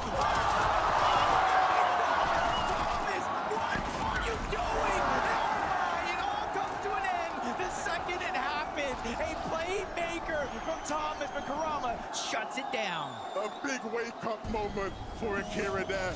Very fortunate. Karama did not lose his cool. You just have to think that those initial shots from Thomas, they weren't warning shots. He was letting you know he meant business. The way that things have started to develop over towards Sandy Strip. The way that we're not trying to rattle the hornet's nest here, Chino and Pablo. That's how we're starting today's highlight reel. It's going to be a fun 8 games, people. Sky and Scroll looking to begin that journey to recovery. Down. Both players back in the game. Both players looking to put themselves in the type of spot we've seen them in so often. Up on surge, good when it comes to their loot, trying to get some heals back, and a late rotation into the safe zone when needed. Yeah, that's got to be a good heads-up play by Sky, not only to get his teammate back, but he able to get eliminations, but they're getting jumped on right now. 400 above, Troll's trying to answer the call underneath. He's going ahead and taking a little bit of height advantage, not trying to give up any advantages in a fight like this. They're the only 2 teams this far out of zone. You see the Fizz miss, they're going to use it to disengage, but Sky turns back, gets one knock, gets the elimination as well. That Siphon is going to keep him alive. I mean, you said they got jumped on. They were the ones doing the jumping. Quickly regained control of that fight, and now sitting in another dominant position. That was all just about the recovery point. We knew that they were going to need some form of a comeback after starting off shaky, and now you get the reboot, you get eliminations to go with it, a pure refresh that's going to allow them to make this dead side rotation later into the zone. Fizz missed with the shockwave. They realize, hey, we've already stayed a ton of time in the zone, rightfully so. Scry had to get Scroll back into the game. So even though they're above the damage threshold, they want to try to minimize the amount of storm damage they're taking so it doesn't become a factor later on. Juice showing up big time here between himself and Badil. Everybody's been seeing it out of Badil, that's for sure. So many solo clutches, but Ju, you gotta remember, he's willing to throw some shots too. Chino and Pablo Last we saw them, they were chasing down Kanata and Victor V, the NA West my God. champs. Now we see them Sky 500 down. above the damage threshold, positioned well inside of the zone. But now Scroll Scroll is finds down, himself in a tough Sky is spot. down. Sky is down. He has to try to return the favor, and he's able to take down LB Works. But the pressure is not slowing down. Multiple teams and players firing off in this direction. But the blessing is here, Taco. Scroll drops the slap pizza, and he's healing up inside of the zone. I thought they'd have a chance to do a deeper west side wraparound, but it seems like they tried to just cut straight to the center of that next zone. Too much congestion has now led to more problems. And he'll stay alive, Taco, but at what cost? He's lost his teammate, he's lost most of his builds, and he's not working with much as far as the heals go. Scroll is going to have to bring out a solo masterclass if he has any chance of getting serious points on the board here. Cold and Rapid underneath. 96 above the damage threshold. We saw how messy it was at 4 Fields not too long ago. They have to rotate in from the eastern side. And great damage on the Yapko and Panzer. They're immediately answering that Storm Surge question. Problem now, though, is will Yapko and Panzer be able to even answer back, or will they Nanu just get just got lobbied? knocked. It's not just Rapid and Cold. Nanu It is did. the entire teams. All of them Yapko's working on dead. the south side of the Panzer's map. dead. Yapko Panzer, they are down and out for the count.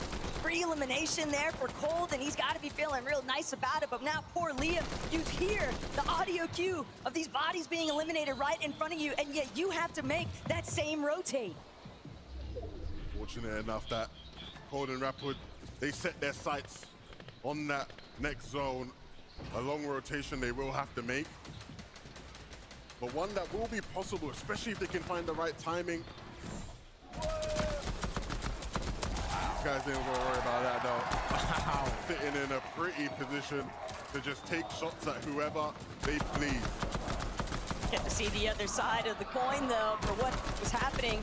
Yapko Panzer dealing with Vico Malabuka on top of Cold and Rapid. I mean, the ending was practically inevitable. Great shots from Vico Malabuka, and I know that he claimed nerves, but he also said to all of us when we happened to bump into him, I play best when I'm nervous. Uh-oh, as we tune in, the Kings of NA, Peterpot is down, Pollo's alive, and I'm not sure he's in a position he could even work for the revive. This zone is just eating him alive. The longer and longer he stays back there, he has to shockwave out now. Top 27, no placements in this game have been getting, and he's barely above the damage threshold. Pollo spotted out by multiple players towards the backside of zone. He has the farthest journey to go. Can he make it? Pollo is no stranger to making magic happen on this stage. But here in game one, there is still so much top competition standing in between him and a good placement. And Scroll is going to be one of those competitors, even representing as a Reach solo down. Reed. Cooper, will he be able to make it to their body loot? No, Pick's going to shut that one down. Unfortunately for Scroll, we'll have to close off the wall, and we get to even see where Reason and O'Reilly are trying to find some of their success. Cringe getting dropped, not realizing that that layer was already occupied. The Germans are getting comfortable already in game one, and they're not going to stop. You see them moving towards the front side of things. They might even want to try and play hype this game if they really, really are feeling it. Regardless, Reason and Noah are here to play in this endgame. Scroll on the feet. Scroll is doing good. He's a solid. He's doing amazing. I gotta give it to him. I don't know why. I'm not trying to. I didn't believe they were that good. Even though they won an AEU, I didn't think they were that good. They are that good. No, I mean, I never said they weren't that good. I just mean like. They're feeling the pressure as well. Shockwave's I don't know. but Storm Surge is Me active. personally, I They just need think it NA. 127 damage, and they still need good. it now. EU They can only still take bit about people. 3 or more I'm sorry takes, for and it's going to be disrespecting. Ju That's my who fault. makes My the fault, play, gets my the brother. shot, My and gets fault. above. They can also But- hope that just one more player goes down, because even at just above Amazing. threshold Amazing. point, They're they just still the just goats. don't Like, have literally enough. just the goats. These I don't know. monumental moments I don't know what where else to they say. need to show exactly how far they can Whoa. take it. But Twist Rapid, and, doing a great job Twy controlling and, a little bit Cringe, of a they're less battling occupied layer, and down they're there. always looking to punish the Pump. backside of zone. Pump it. Epic Wheel still in the game. Yes, sir. Yes, sir. That's what I'm talking Rapid about. have to today's games. We saw a surprise hype play from them day one, game one, and now a surprise hype play. Oh, from Pollo Pollo. as a solo. looking to just use this position to potentially find a refresh, someone whose box he can jump into and get a refresh. Reason has gone down and Noah will quickly follow. The lobby is really starting to shake up here. Through the fire and the flames, we carry on because only Vico Malbuba going up. Vico, Malabuka, they're climbing up towards high ground as Good well. deal. As soon as somebody realizes Deal's down. Poyo is a solo, they're going to get the green light to go. Ju finds the elimination on the mini Pio, but instantly it's taken down. Not able to really utilize the siphon. They're all trying to make it up, but there's a new king on high ground. Pump has made his way above. But Everywhere, Pump in the chat. Don't lie. Don't lie. Scroll somehow still alive. He'll utilize a lot of his heals, but now Cold and Rapid. A duo as strong Still as ever. fighting. They've been hanging out on that secondary height for a while here, but from the front side position, Teeny and Shark. Shark and Teeny. Height is theirs for the taking. Looking back now, they've already overcome. Uncontested has never felt so good for Shark and Teeny. We know what they can do if somebody lands at their drop spot. Let's see what they can unleash here. Poyo down, Poyo down. Teeny, 4 eliminations and immediately putting pressure down onto Gino and Pablo. That second height team 8. Everyone on Pump, they're good. Everybody's being squished closer and closer together. Demons and Dorm, they're always consistently good. Literally. Rapid just took down 8 quarter Bolts. Is Bolts not alive? Bolts not alive! 8 quarter Bolts down. I repeat, Bolts, I don't think is alive. Oh shoot, Cold! Cold! And they can't handle this player right now. They need to get off of it. And Cold got a good shot off. No other options but to port Go down! It cost them Scroll! everything. They're out of here. Scroll still has a solo Dex! that they have in this lobby. 3 eliminations and so many placement I'm points. sorry, It's what? raising up the count. We are witnessing probably one of the greatest solo clutches of all time, but can it last? Shark and Teeny are finally dropping down. They know this game is so close to being finished, and they want to be the last one standing. Pressure on the Shadow and Virgo. Kurama and Akira, they find Scroll was they that take him good. down. They end the legendary run. They have been menaces since the start of this game, and they will Pablo and Chino! Demon! Dorm! Shadow and Virgo! 4 duos. Akira and Kurama is down. Demons and Darby took him out. Pablo and Chino! Chino just took out Pablo! Pablo down! Chino down! Wasn't able to get any of the match. Demus and Darb! It's a solo for Demus. Shark and Teeny won. Wow. Everything that everyone has been waiting for, and the fact they came to deliver on the first game of finals. That's exactly what you'd hope for. Everybody wondered if the young Shark would step up on the stage, and he absolutely will. Amazing. What does he have to say about it all, Frankie? Shark, your first VR in a grand final. How does it feel? Normal. It just feels like a normal day for you. Teeny, I know you've experienced this before, but what's it like doing it with Shark? It's amazing. It's easy.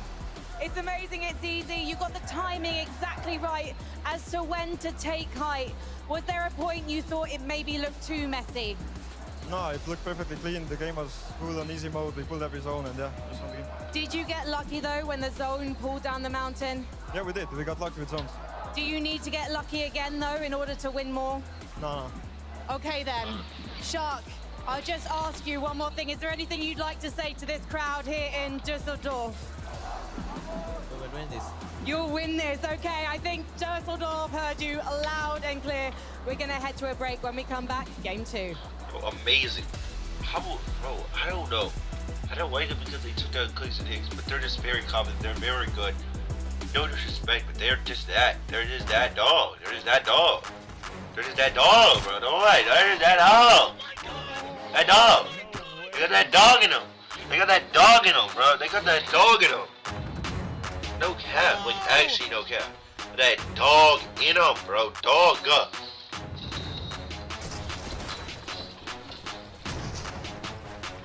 That dog, that dog. Oh man, every wheel, they did good. They got 7, but I'm not sure how many locations they got.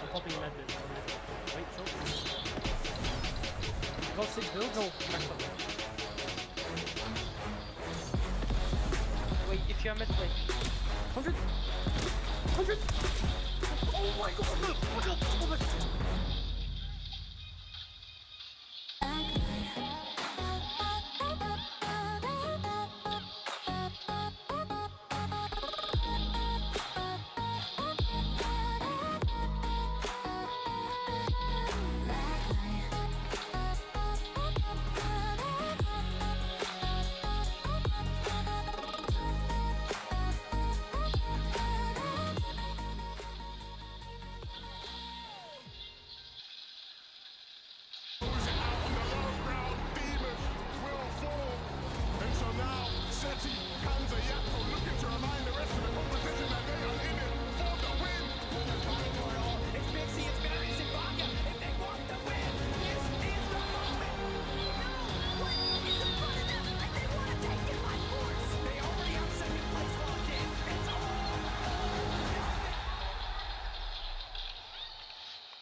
September 26 and 27.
Fortnite fam, welcome back to the FNCS Summit.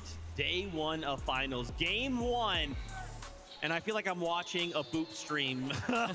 Sharkatini come out and get a victory royale in game number 1. This is not a drill. This is really bad. Of course, it's really good for them, but man, what a way to kick off game number 1. Saw Skyas and Scary going up on high. The Spanish fans are going crazy, but look who was lurking in the backside, Teeny and Shark. This is a really important game for them to get right, because not only were they uncontested, we hinted at it earlier, potentially that surprise contestation, but they also got that zone at the end of the game. Huge performance from them when it mattered most. And I was on Bootstream earlier. I said, watch out, game 1, Sharkatini, they're going to win it, and look what's happened. So see if they can continue. I hope they can.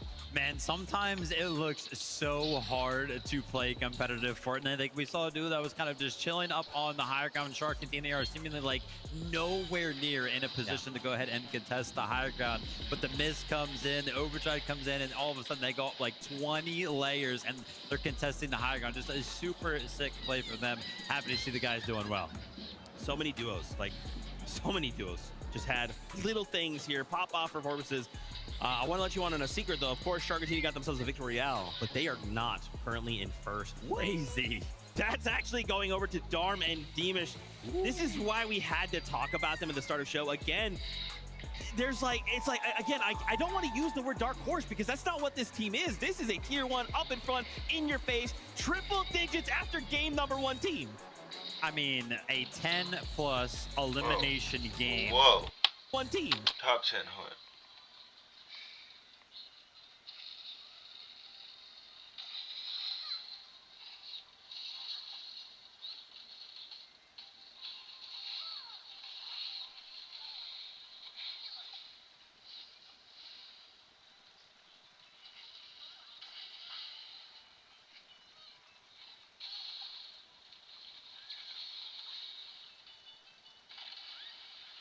Dang it. Alright. Darman Demon's number 1 with 100 points, even though the other people got the victory royale. Teenage Shark didn't have enough eliminations. Wow. Tinian Shark number 2 with 85 points. Pablo Cheeto 84 points with number 3. Akira and Carbo 72 points. Sky and Scroll 60. Shadow and Virgo 60. Epic Whale and Pump 54 points. That's what did good. Cold and Rapid 8th place with 44 points. Manuba and Funka 44 points 9. Acorn and Bonus Double. I mean, a 10+ elimination game felt like something we hardly saw in the upper and the lower bracket. And technically speaking, right, those lobbies should have been a little bit easier than the finals that we have here today. First game, the guys who were kind of calling themselves underdogs, the guys that kind of entered the scene just last year, are in first place. 11 eliminations, controlling, running the low ground. Crazy stuff. Yeah, I just spoke about it for Shark and Teeny. They needed to make the most of this game as well, but for slightly different reasons. Yes, we know they land towards that northwest side of the map, but in a different way they needed to make the most of this game. The reason why these guys needed to make the most of this game was that Sky and Scroll were just down to an individual Scroll. These guys are so good on the low ground, and typically on low ground, it's Sky and Scroll running the show. These guys have to play a couple of layers above, but because that low ground was free for them, they could then show what they could do. So for a different reason, they really needed to make that game count, and what a way to do it. These guys are going to be fantastic on low ground, and if Sky and Scroll also again continue to fail to make the end game as a duo, they'll be running the show. I gotta see those standings one more time, man. So many different things. That was just game number 1. Teeny Shark, remember they got that VR second place, but look right behind him, Chino, Pablo, Wingo. Chino kind of put in a situation there just to be by himself for just a moment, but you know, man, Viv, I'm looking at this, and you said a name. You mentioned a name, Anymatter. We were both going crazy, Sky and Scroll. So let's think back to the start of this game, right? Gets lurked on by Zoe, suddenly has to reboot, and then Scroll goes on the run of his life, Viv. What a roller coaster of emotions for all of the Sky and Scroll fans out there. Yeah, the reboot was absolutely clutch, right? We know Sky was kind of left to his demises as a solo, but potentially the most MVP move of the game was him going ahead and rebooting Scroll, because like you mentioned, Zeke, after he was left as a solo, it just didn't stop it. This is an incredible performance. I was kind of mentioning, after the reboot came in and these guys were a duo, I was like, man, if they do well this game after how bad the early game has gone, just go ahead and wrap it up, because it feels like these guys are just going to win the competition, because this by no means should have been a good game for them. I think the way to sum up that is, you know the meme where it's like, it's so over, we're so back, it's so over, we're so back. That was like the way that game was going down off spawn. We're so, it's over. Okay, it's all right, we got the reboot. Oh no, one of them goes down, it's so over. Oh no, Scroll is solo clutching, down to 1 HP, down to 1 build. Oh no, it's so over. Oh no, he's found a refresh. It's like he just had the answers to every single problem throughout that game, and that's why this team are one of the favorites to win this competition, because although we know how fantastic they are as a duo, a common theme when it came to them winning FNCS in Major 1 for EU was their solo clutching ability. And look out for that from both sides as well. Both of them are so good individually that you could put either of those guys in Scroll's shoes right there and they would make the same plays happen. What I love about that point, Minnie, is the fact that, like you say, on EU, now we've taken a step farther, the farthest step we can, international competition, and they are still showing us why they are favorites in EU. Viv, I gotta come to you really fast though. Cold and Rapid, schmoving in that last game. Game number 1, strong start, of course. Still needs some work to be done, but still, I love seeing them. I love seeing how confident Cold was as well. I love the way this duo plays, right? Because a lot of the times, some of our favorites, they're high ground teams, they're low ground teams, but no, these guys know how to get into the mix and some of those mid-ground layers, and it's just on the back foot of being able to find so many eliminations, right? Obviously, this is going to be a low elimination game. I can almost guarantee you we're going to see them kind of have one of those pop-off games where Cold picks up like 7, Rapid picks up 7, but this was a good, solid first game. Remember, they land all the way on the east side of the map. They had to kind of travel all the way over to their west side. A little bit of a tough pull for them, but still great to kind of find them in the top 10. Yeah, ultimately, you saw right there, they had no builds in that final situation. Both of them had to make those solo plays. It was someone I spoke to on the Telestrator yesterday with Vico about how important those solo plays are when you don't have builds. Running around in those end games, there's so much fizz miss, there's so many of those overdrive grenades flying about. It can just be a case of, can you find a refresh in the right moment? And for them in that game, they couldn't. But if they can, we can expect to see these guys in that top 5, I'm sure. guys, I want to continue to pick apart these standings. Let me have them again. I'd love to just continue to talk more and more about. It's crazy how much was packed up into that just game number 1. As we continue down the leaderboard, Shadow, Virgo, Epic, Whale, and Pump just above Cold and Rapid. Dude, we even saw for a moment in that last game, Pump was like, hey, hold on, maybe I should go for that high ground. Yeah, this was good from these guys, and I think it's going to play into Shark and Teeny's favor as well. The Epic, Well, and Pump actually had a good game. Remember, the whispers were sort of like maybe they might get contested. So if Epic, Well, and Pump didn't have so good of a game, Shark and Teeny might then have been contested. So it's good news for them. Good news for Epic and Pump as well. They're a team that can pop off, that have experience on LAN, and it's nice to see it all come to fruition. I can't lie, though, the list of names that we have talked about so far that were kind of touching or holding that high ground for a moment during that game kind of scares me a little bit for any of the teams that are kind of be looking to play for that. I mean, at one point we had Pollo who was looking to hold it as a solo. I don't know how the heck he's doing that. Nico and Malabuka, they look kind of poised to take it at one point. We talked about Epic, Well, and Pump. We saw Scary up there. We know Shark and Teeny kind of went for it. And, you know, I feel like we kind of came into this weekend after watching Sky and Zoro dominate from the low ground over on the regional FNCS. We were like, oh, I think that a lot of the focus for some of these teams is going to be on the low ground. It kind of feels like we're going back to that chaotic high ground meta that we know and love. It could just be a game 1 thing, though, right? A lot of those teams out there, we don't have like a defined height team. This is our team that we're going to see on height. A lot of those teams are probably thinking, why can't that be us? This could be something that we do, right? So that first game, they might be trying to stake their claim upon that high ground. Of course, we saw Shark and Tina. We have seen them doing that as well over on EU, so they're no strangers to that position. It's just a showcase of how many teams are capable of going for it and holding it, so it's going to be very interesting. I love to see as well Fukun and Mini Pollo in 9th place representing Asia. We're sitting in the top 10. Let's keep bringing that heat right now. Also, Vico, Malabuka, a little bit of slower start, right? Currently in 12th place, but again, I don't want to get too crazy, right? That's just game number 1. Obviously, 8 games is the first time we kind of had like a format like this, but it's a little bit of a slower start than maybe we're used to, Mini. Maybe we're used to seeing this. What do you think? Yeah, it's a difficult one for these guys. Again, you know, they probably would have liked to have made the most of this game, considering it was the Northern Pole. So it's like, yeah, they were looking pretty good. They had a good Storm Surge going into this end game. They were picking up a lot of those eliminations. They crucially couldn't pick up those refreshes. Look at those eliminations so far away. And ultimately, this is what we were talking about earlier and yesterday with Vico. No builds. You have to try and make these plays happen. And if it doesn't go in your favor, Vivid, that's when things will start to crumble. Fortnite's so hard, man, because like we turned into these guys POV-wise, what was it, like 9th zone? It looked like they were like playing like second height. It looked like they were kind of poised to once again, you know, win that game, but you tune into them just a zone later and they have run out of resources right there.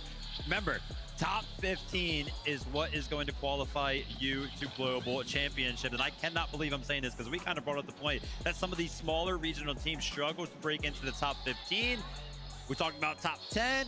Looking down here at 11th place, we got Alex and Reckless also kind of joining us in the mix. So happy to see these guys there. Of course, they just about got through in that lower bracket. They were that 19th team that qualified on through. And I was speaking to Alex yesterday night in the hotel, and I was saying, you just about made it through. How are you feeling about tomorrow? You've done it so much. And he was like, we got some strats cooking. We got some things under wraps. We haven't shown all of our cards yet. And he, being the face of OCE, like he likes to talk about, he needs to make these plays happen. And of course, looks like they're working out so far. Yeah, man, that's a strong start. Even in 14th place, right? We saw a little bit of Scary as well as Sayaz. They were kind of starting to compete for that high ground. Didn't quite go their way, but again, that's just game number 1. Even got a couple moments there with Akira and Karama. Dude, there's just so many names packed up into a single lobby. After game number 1, how are we feeling? Feeling good. I mean, what kind of flies under the radar for this duo specifically a lot of the times, double controller.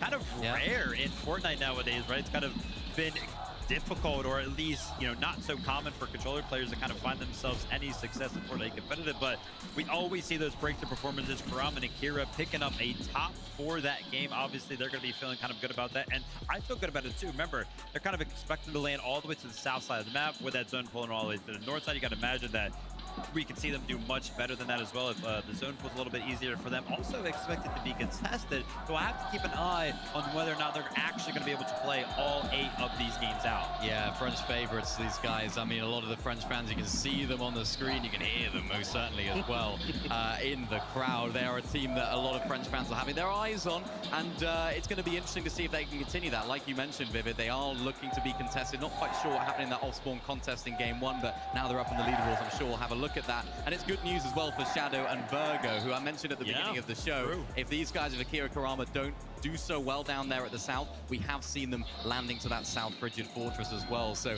for Shadow and Virgo, opportunity on that stage as well. And I love that rounding out the top 10. Acorn and Bolt, we interviewed him at the start of the show. Confidence like crazy to be in the top 10 after game number 1 is very impressive. Obviously, we still got 7 games to go. Don't get crazy, but there's still a lot of job or work to be done, rather, but I like seeing them in that top 10. Yeah, I would imagine Acorn right now is probably kicking himself because, again, we kind of talked about all of the teams that land up north. They should be loving a zone like that. We know Acorn land just north of Wonky Lane, so it should have been a pretty similar game to kind of like Shark and Team's performance right there for them because they didn't necessarily have to move far at all. So 10th place, again, probably kicking himself for that, but we know Acorn always got something ready. Yeah, especially in Major 1 as well. We've sort of seen historically with Acorn winning Major 1. This Major 3rd place in Major 1 over in NAC, so maybe it's sort of like a little bit of an asterisk. Yeah, we won Major 1 Summit instead. Maybe they were saving it for the Summit, so really great start from those guys. I'm not too concerned if they do get some South zones as well. They have that massive launch pad that's at their drop spot as well, so I'm sure they would have been looking back at how they could use that in the VODs, but this is a team we expect to see in plenty of these episodes. I love that. Can we just double back for a moment? This 8-game format, obviously being in a situation where the first time in possibly a while, possibly ever, we're seeing 8 games. So many players are used to like the 6 games, you know, and even with the 6 games, it's difficult, right? You drop a game, you're like, oh, that much harder to kind of climb up and reach those points. How do these 2, which just sounds so small, just 2 extra games impact the lobby? I actually think it's going to be a time thing more than an actual like quantity of game thing, because there are tournaments that are run all the time. You know, when you're kind of like in an open stage, you are allotted to actually play like 10, 11, 12 games, whatever it may be for that specific tournament. So they know how to kind of play numerous amounts of games. However, those types of tournaments are usually restricted to like 3 hours. And if you think about 6 games over the course of the LAN environment as well, it's usually kind of about 3 hours. I think just the time, right? It's going to be a long time up there on the stage. I actually saw when we were kind of walking back out here to the stage, there were a lot of players already kind of taking quick little breaks as well. So after the first game, man, these guys aren't really feeling too comfortable. They've got to get their minds right. Well, my mind is right, and it's ready for game number 2. So casters, take it away. Thank you so much, Zeke. And honestly, if game 1 was any indication of a type of tournament we are going to see, we are in for a treat. I can already picture the booth watch party getting absolutely ballistic. That guy's just going nonstop. Anywhere, international teams. Because all he can think about is EU right now. You should have seen my reaction when I saw that whole top 5 was EU. I mean, things are heating up, and we have even more action on the way with game number 2.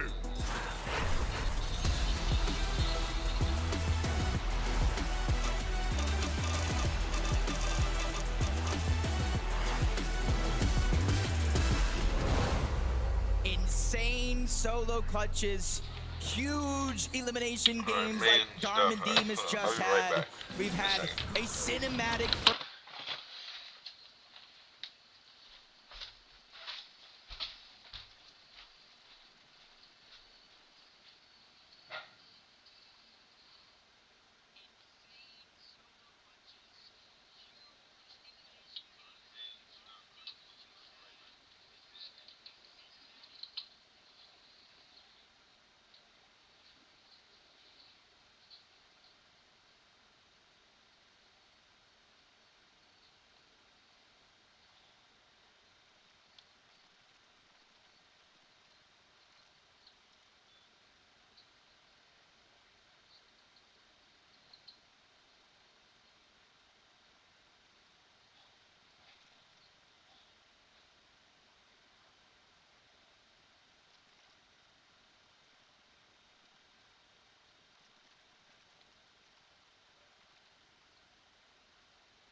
Sorry guys, hold up. I'm right First here. game already, and I'm I know, hold up.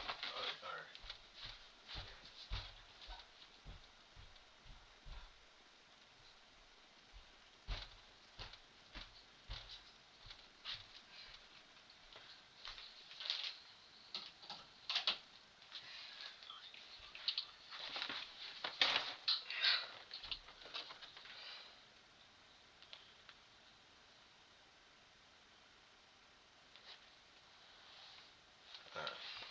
definitely in it for more. In that last game, we kind of saw Cold and Rapid, not necessarily contested, but a good portion of the lobby already rotated on over.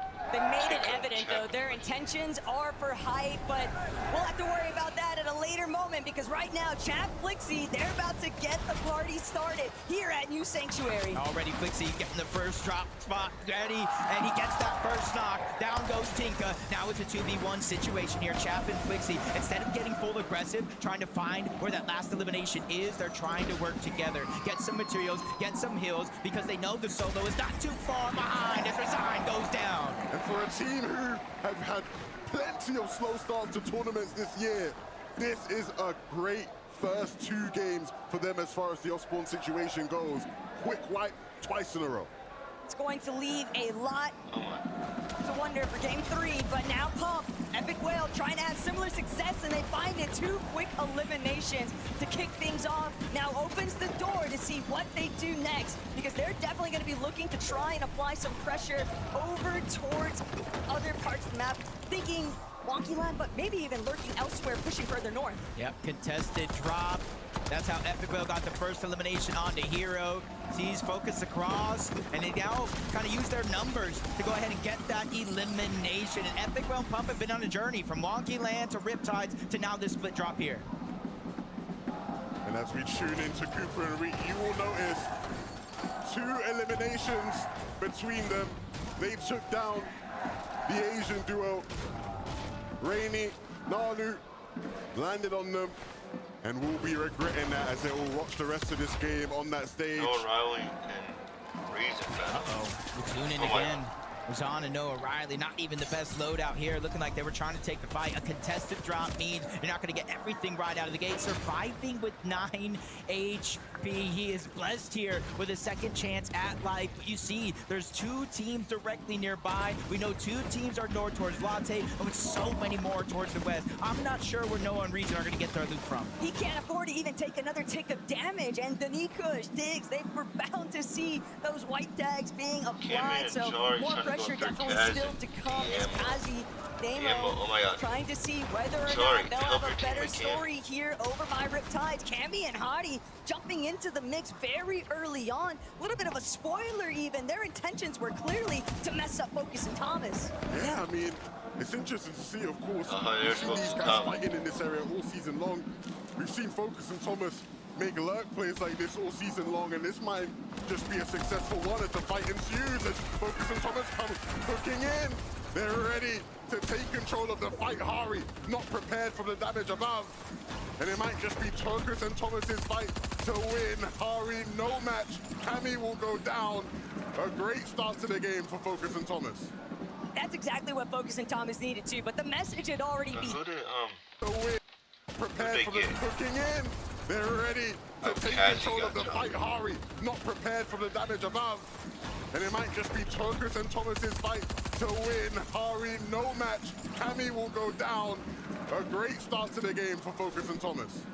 That's exactly what Focus and Thomas needed to, but the message had already been sent. The rest of the lobby now, they have it read, because Thomas is just finding so many crucial moments very early on.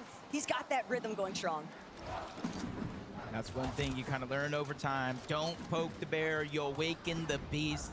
I think Thomas and Focus knows they need a decent game here to go ahead and place towards the top leaderboard. Hoyo is down. Peter left by himself. 1v2. We've seen the exact opposite in the last game. Hoyo was able to kind of clutch up decent placement. 28 points. Peterbot now with the pressure on. One of the greatest of all these guys time. are like actually good and can take down Peterbot. He still is one of the best, but he's getting pressure from all around. 2v1 situation. Dropped down to 65 HP. Even with a full chug and some splashes, he's still outnumbered. And now we will learn which version version of Peterbot are we going to see in this competition today? He's already in 17th place after that first game. Not where anybody thought one of the uncontested teams in this game would end up landing. But no, Sif and Izzy, they're going to let the dust settle. They're going to let Peterbot possibly get away as a solo. But how do you give Peterbot this much grace? You have him isolated as a solo. You are strong with your duo, and yet they just don't feel like the juice is worth the squeeze because they recognize Darm and Deemish already on the move. And we always talk in EU about how there seems to be a lack of respect between people, but even here, Izzy and Nosif respecting Peterbot. They know what he can do when you give him enough time and space. I think this is the team they fought last game. Gone over to Battlewood. Kind of saw the ending portions of this fight in game one. Venom and Curve were sent back to the lobby early. Akira and Karama, they used that as a confidence boost to propel themselves for the rest of the game. And I don't think Venom and Curve will get lurked on and make that same mistake too many times. We heard it live from Venom himself just the other day, though. Most of what he intends to do in a finals lobby, he hasn't brought to light yet. Could this be another one of those methods? Only time will tell. But for right now, Curve, Venom, they've had so many of their plans kind of ruined just having to constantly engage with these teams south of the map.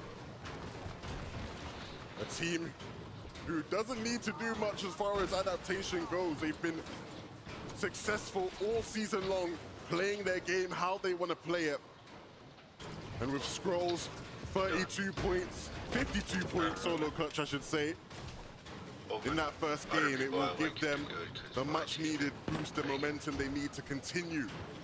Hopefully, as a duo, Jacob, but if needed, we know they can do it even though like one of them for Europe, he's a legend. A lot of players will probably find themselves in a situation where things didn't doing necessarily it go since their start. way. He was And at it's World about Cup, how you which is answer the call, cold and rapid. 2019, Last time, which is like Taco, 7 they years get ago. the zone pulled on over, which means they have more time to work. It was like You the would think biggest so, prize but pool another any duo that I gaming, wouldn't be surprised to see any make their game way has on ever over gave towards this it out. Warfields direction, Chino and Pablo. And How it is hasn't that been triple contest at touched Sandy Strip actually broken out? And that's why we see Sport I was Coles at in big this Surge Tower. Honestly, on the lookout because I mean, it he's still fully is aware a of little the bit, fact but that the not dust as hasn't much settled anymore. yet over by Sandy. He can see Chino Surge Base in the distance. And the great thing is, they won't have to move for much of this game. The zone continues to pull to the east. They are prime position to continue and have another great endgame. Yeah, and I think everybody's kind of feeling the pressure of that game number one. Storm Surge really dictated how teams were able to play. If you're below that damage threshold, you almost had to be a magnet to a fridge and push yourself against the first team that you saw. And so now, with one game already under their belt, you're seeing teams kind of play a little bit more passive. 85 alive here in Zone 3. That means it's going to be dangerous when it comes to Surge. And you see Swizzy and Pixie, a duo who many will be hoping to hear plenty from today. Just a moment ago, it looked like they were trying to set up a little lurk play. But this is a team who understands how to play within the congestion. We've seen them do it all throughout the season. I knew it. Look who's back fighting. A bit of a rematch between Focus, Thomas, Kurama, and Akira potentially. Focus, Thomas, though, they'll be happy with how their game started. Not desperate for damage in the same way Akira and Kurama might be. Not in the slightest, but they're more than happy to still pay Kurama and Akira a visit just because of the fact that we saw Thomas not happy with the fact that their early rotates in game one, a little bit spoiled by the fact that they were challenged and held over at Riptide. So now Akira, Kurama, ball's in your court, but now they're knowing that Thomas is in front of them. They still have to play catch up. This is a tough situation to be for this guys.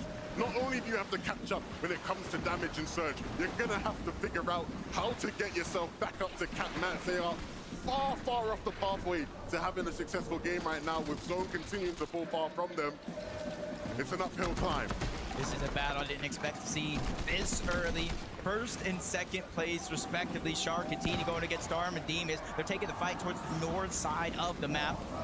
See damage, shield being taken off, HP. The longer you stay in the zone, the more likely you are to just get one shot knocked. And I think they realize that. Teeny making sure to grab the splashes, 12 overall. They just need to get in the same box, and health won't necessarily be a worry. Meanwhile, Shark is still putting down pressure. He's trying not to let Darman Demas do the same thing. He doesn't want to get them healthy enough to fight back, and I think Teeny knows it as well. That's why he's putting pressure on both of those walls, trying to break in, and finally getting that elimination onto Darm.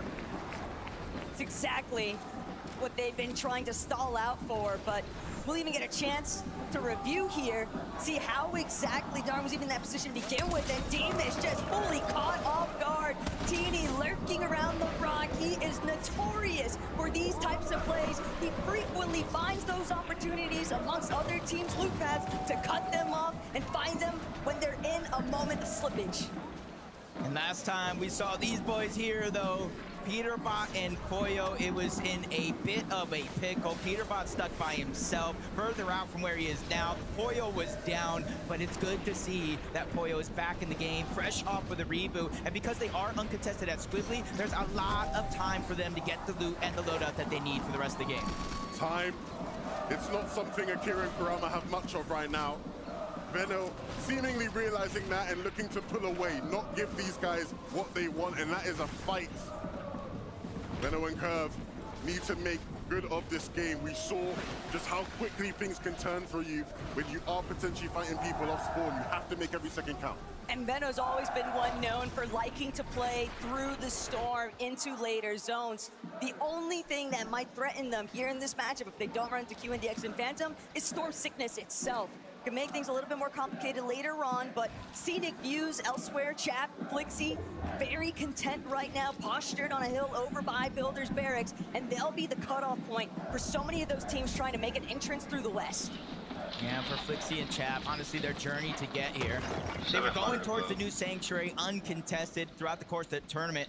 Juan Romero started to contest them, and not only that, kind of beat them off the spawn, forced them out of the POI. But Chap and Flixie, they went ahead and made the proper adjustments in order to qualify here for Sunday. Yeah, they started off the game super aggressively after winning their off-spawn fight. They ran straight over towards Werex and Kuduro, and they took Werex down.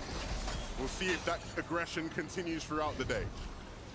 It's a tough spot right now, though, for Reason and Noah Riley. It is never a great sight when you're having to depend on these forms of mobility, but still, even entering a little bit after the fact, the main thing is just going to be trying to avoid Chino's line of sight, and that's already been scouted out. Reason trying to hug this cliff face as closely as possible, but Noah Riley, he'll be here trying to stop some face. He's first up, gets an opening shot, but it's just not enough. There's still 3 below on Surge. At least it's a start, but that one is going to set them back just a little bit. Hobby going ahead and firing back, letting them know you will not pass, or at least not safely. They're trying to continue to move in, but it's getting rougher and rougher. Sandy Strip, this part of the zone is so stacked that it's going to be hard, even if you get the eliminations to stay alive, but they're being persistent. They know they don't have the heals, the Storm Surge activates, but Noah Riley goes down. 2v1 situation, and Reason will follow him back to the lobby.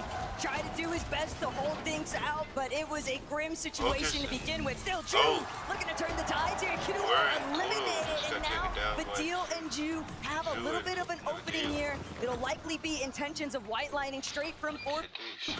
Looking to turn best to hold things out, but it was a grim situation to begin with. Still, Drew tried to do his best to hold things out, but it was a grim situation to begin with. Still, Drew looking to turn the opening here. It'll certainly still as the with the loadout. Yeah, Begin to develop. Ju and Badil, they are stacked right now with the loadout. Yeah, and they're in a great position to enter the zone without much resistance. Ju has been on fire so far this weekend, and that streak will continue. Gets one, gets the other, and he's feeling it right now. Badil was bigging him up, and rightfully so. Sometimes you just gotta believe in yourself, believe in your duo. Chino, Pablo taking that rotation away from Sandy Strip, but leaves them overly exposed. Even though they're almost 300 above the damage threshold, they now become Bobby sprayed, focused out. Chino taking a little bit more damage, but they're able to breathe here in this moment. Still 256 above. But look at what's surrounding them. Swizzy, Pixie, Victor V, Kanata, Malapuka, and Vico. There is nowhere safe currently. Every single edit that's made, you have to be quick with your shots because the damage application that you might receive in return, it could just be your demise. Yeah, they had to invest 6 metal boxes just to make sure they didn't get lobby sprayed there. So A tough position to be in, but one that they will survive. Mumsy won't be surviving this, though. Too much to deal with here in game number 2. Sometimes being below that damage threshold Hands are about to go down. just to be so daunting to really have no answer, especially if you don't have heals to keep you going. 47 above though for Acorn and Bolts. Not necessarily a strange position to see him in, especially where the zone has been going, but they need to be careful. Right next door, Peterbot and Polio, and they are below the damage threshold. That means anybody can get it at this point in time because they need an elimination. Still not enough damage to where one tag wouldn't make the difference, though. That's the best part. Question is, how aggressive do they want to take it? How confident are they feeling in their fighting right now to overcome? I mean, we know these two can turn it to 100 at needs be. And so if things really do start to get dire, I would not expect them to get too passive. Only 5 shots in the shotgun barrel for Pollo. But he only needs 1, we know that, boy. And right now, it just kind of looks like a solid strategy.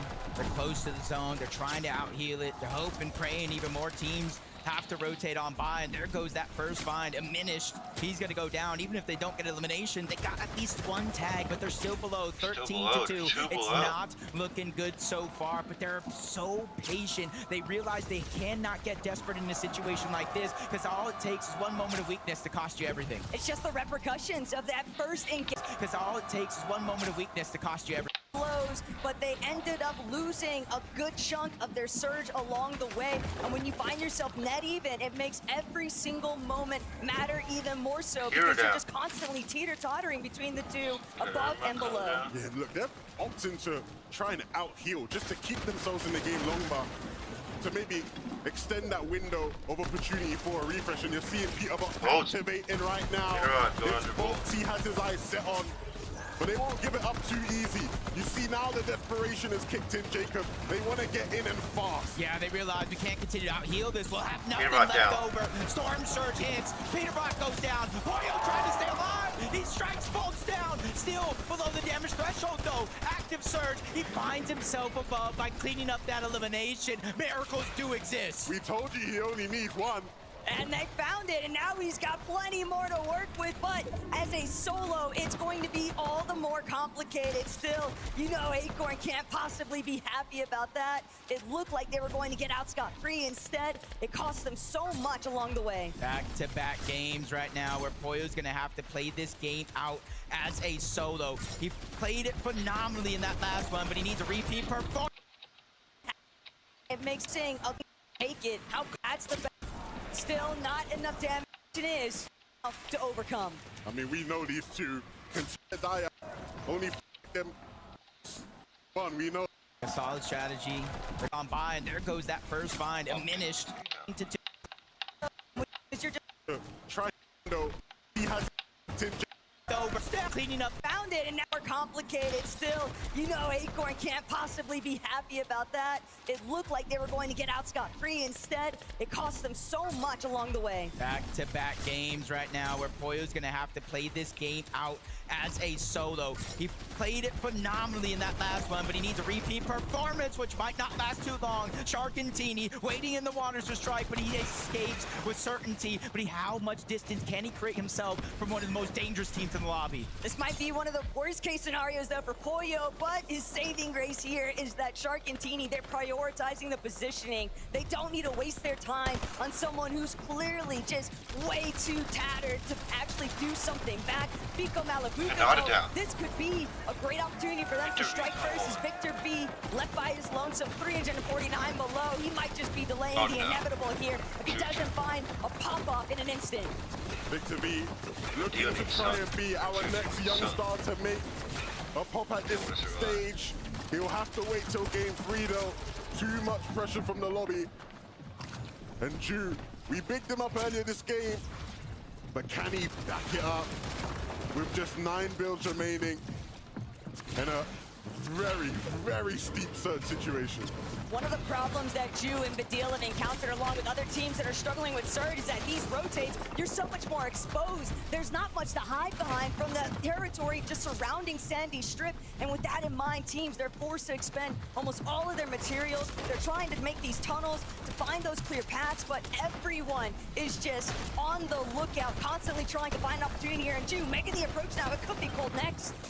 Chance is going to go down. Cold and Rapid immediately steamroll that one elimination. They backtrack, trying to get seconds, but it's Tyler who actually steals that one away. You can see the entire lobby coming online here. Even high ground. You got Belusi, you got Sangi, Javi, Aminis trying to make a claim for it. Even Agers and Ritual. They saw what went down in game one, and they want to be a part of the mix. But this is a sight right now. We're seeing Scroll and Sky paired together.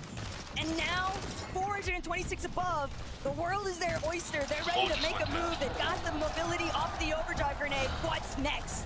Trying to move forward, using the Chino gauntlets to try to pass, but you see Chino, Pablo, they go down. Belusi and Zangi, they go ahead and exclusively be one of the only teams up above. It's Vika and Malabuka take down Karama, and this is one of the most dangerous parts of the game if you're not ready. But high ground has to be careful. Agers and Ritual, they're towards the backside of zone. They can pop off at any moment with just one shockwave. Zangi and Belusi, they have a tough task on their hand holding on to this one. They have to be eagle-eyed as Vico and Malabuka look to potentially make a play in the back. They will just move towards the front side, maybe just waiting for that next zone, that next opportunity. They certainly have the resources to deal with it, and the chop will come out. But all the while on the lower tier, Shark and Teeny are starting to really find some momentum here. Vico, Malabuka from secondary height, making sure to continue targeting directly below where Belusi and Zangi are at. But they're on the move here and now, straight up toward that front side of zone. They have so many materials. Oh my God. It's Alex and Reckless that actually look up and try to contest the high ground. They at least get the knock onto Zangi. Belusi has to give it up with only a few materials left, and being a solo, it's his only hope to try to get more points. Oceana came to play today. Alex and Reckless are just causing so much noise here up top, but they're forced to drop. The chop is good to go. Ritual and Agers now with a surprise come up here on height.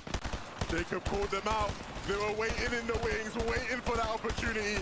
And as soon as they sensed some weakness, they went up and took it. But now it's about delivering and closing this game out, as there are still so many duels left in this one, trying to fight for the win. You got Thomas trying to move forward, reunite with Focus, which is a necessity because he has 0 builds left. Even with 7 eliminations, they're falling short in terms of materials in the end game. And eventually, they're going closer and closer to Sky and Scroll. But it's Shark who goes down. Sky and Scroll will not be denied. And they're just taking everything Thomas from seen everyone. it to a But Shark Scroll word yet about again left as Teeny. a solo, beaming Ritual up on height. But now he's made his presence known, forced to drop, but he has the builds. He's ready to make a move.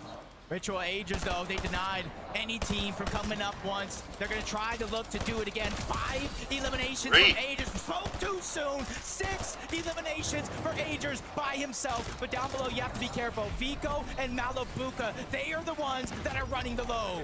They're so content. They're just chilling with their pizza. Everyone else is having to duke it out. But these two, they're ready to try and bring down Ritual and Agers. Vico loses Malabuka, though. They might have 7 eliminations, but can Vico get some more? Yeah, with Malabuka going down, that leaves Agers and Ritual, the only duo left in this game, but you have to watch out. Scroll, dangerous. Vico, we know he can clutch up. Oh my! They're pressuring He didn't know. solo players, forcing Sky and Scroll together. Agers drops down. He gets the elimination. 2v1 situation. Agers and Ritual seal the deal by taking down Vico. All they needed was just to get the ball rolling. They make it out of Latte landing, and they immediately convert it into a victory royale here in Game 2.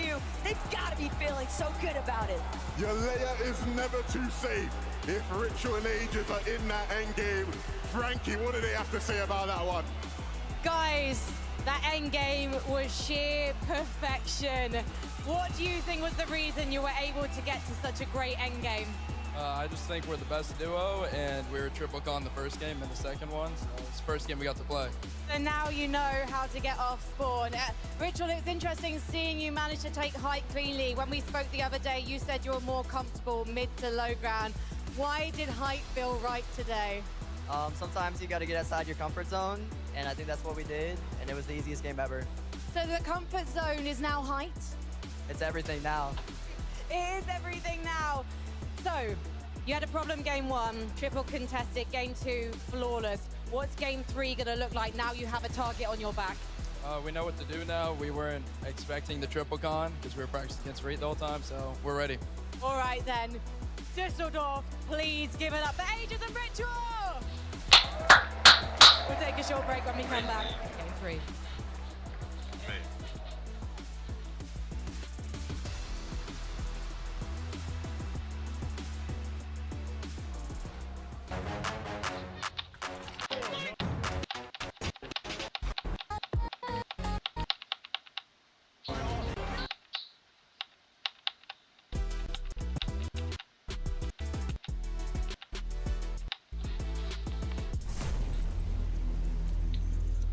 Fortnite fam, welcome back to the FNCS Summit. Putting my NA favoritism mask on for just a moment. What's up? NA on top of game number 2, that's right. Ah! Okay, took it off there. Unbiased Zeke back. I come back. Crazy stuff. Wait for a moment, back on. Ages and yes! Ages and Ritual get up here. Okay, back off. Anyway, sorry about that. Sorry you had to see that.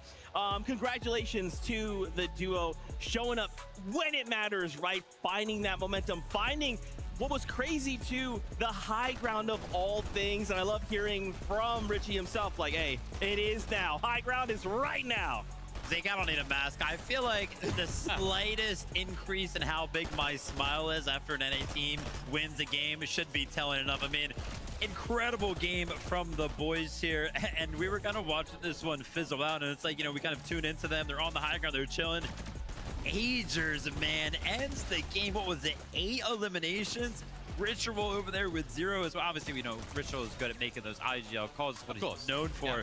But Agers having a performance like this, man, incredible to see. Really, really nice to see these guys clutching up, claiming that high ground as well. The way they took height was cool to see. Really, really nice to see these guys clutching up, claiming that high ground as well. The way they took height was absolutely perfect. Took it at the right time as well. Something we've sort of spoken about throughout this weekend is the time that you take height is super important. If you take it too early, like we saw with teams like Alex and Reckless, took it a little bit too early, had it taken off of them. But there's a point in these end games where if you have it at the right time, you can ride it out to the end. Especially if you're a team as good as those guys, they are capable of doing it. Triple contested off spawn as well. Like I mentioned in that interview, why Nalu and Rainy was the sort of surprise con from the East. Really, really great job from those guys. Yeah, that's not what you would want to hear, right, on LAN. Yeah. Oh, we're triple contested. Apparently, Ages Ritual, they do not care. We have a listen-in from that last game. Let's check it out. Good. I got blasted. Coming over? I'm good. Where? I'm med bombing. Yeah, watch this back wall, it's weak. Okay, I'm holding it, but... Be awareness for me. I'm grabbing slices. I'm just holding walls. Give me some hearts. Yeah, delete those. I'm 5-0-1. I'm good mats. I'm good mats. Yeah, hold. holding. You hold. Hold. Got it. Dead. 150. Holding. Hold. Can't get it. Second. What are your whites? Pizza box. You want to blue height? You want to go height now? I'm down. Can't throw it. Throw this. Spray. Jumping in, spraying. Spraying second height. Yeah, spray. Break. Zone. Med bomb. Look at it. Yeah, I'm staring. You got up? I'm in. Dead. Oh, come on, baby. Come on. That's what I like to see. What's really interesting too, of course, they had the high ground, but then in that like kind of pivotal moment, they're like, let's just drop low ground. They're expecting us up there. Let's just take the fight to them, catch them off guard, blindside them, ends in a victory royale. Yeah, incredible stuff there. Love to kind of tune into the listen-ins because something that we can't really pick up when we're just watching them heads up is like, what are all the things that these teams are aware of? You kind of heard that he was calling out head miss, end zone. They could, overdrive up with that. So they were fully aware of that. With that game right there, after a rough game, number 1, Agers and Rituals find themselves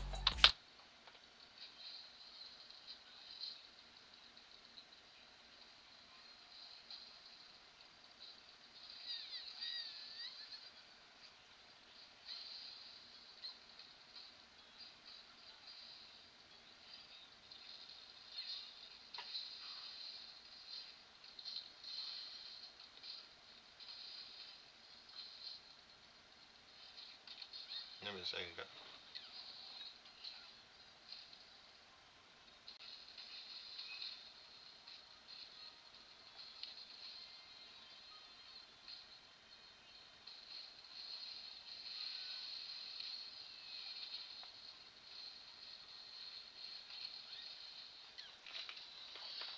so Tini and Shark number 1 with 151 points. Sky Scroll went up 4 places, and they're at second with 132. Vico and Mount Buko went up from 14th to 3rd, and they have 118. Agers and Ritual were at 34th. Now they're in 4th at 105. Devish and Darm, they weren't first, now they're in 5th, but they still have 100 points. They're still in 5th. They were 1st to 5th, so they're still doing okay. Cold and Rapid, 96 points. They were 9th and now they're in 6th. Chino and Pablo, they were in 3rd place. Now they're in 7th, but they still have 92 points. Akira and Carvo were in 4th, now they're in 8th, they have 90 points. Shadow and Virgo, they're in 9th, they were in 5th before, they have 86. And Alex and Reckless, they were in 12th, now they're in 10th, they have 78. Flying up the leaderboard, 30 spots to join the top 5. You know, we needed an NA team up there, but yeah, they're going to be 4th place after that one, 105 points. Yeah, really, really great performances, guys. I'm looking at first place right now. The new first place on the leaderboard, Teeny and Sharp. We got to bring it back to EU, all right? That's what I'm here. That's right, that's right. These guys started the game really interestingly. They actually lurked on Darm and Dimash, our ex-first place team, and took them out of spawn.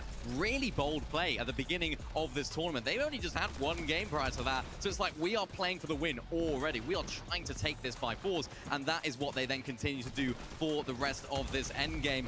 Exciting stuff.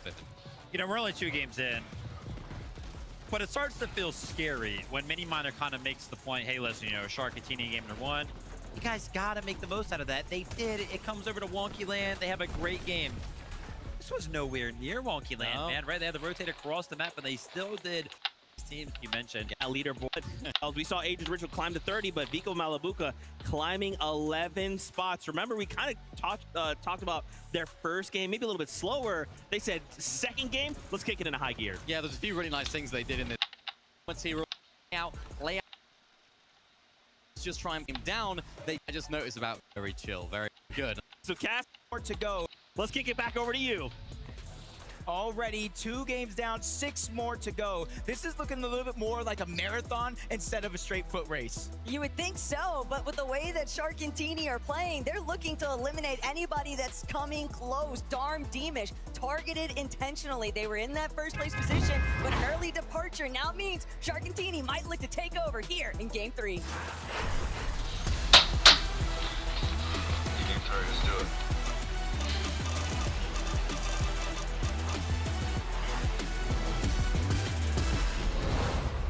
We're still in the beginning stretch of the entire tournament.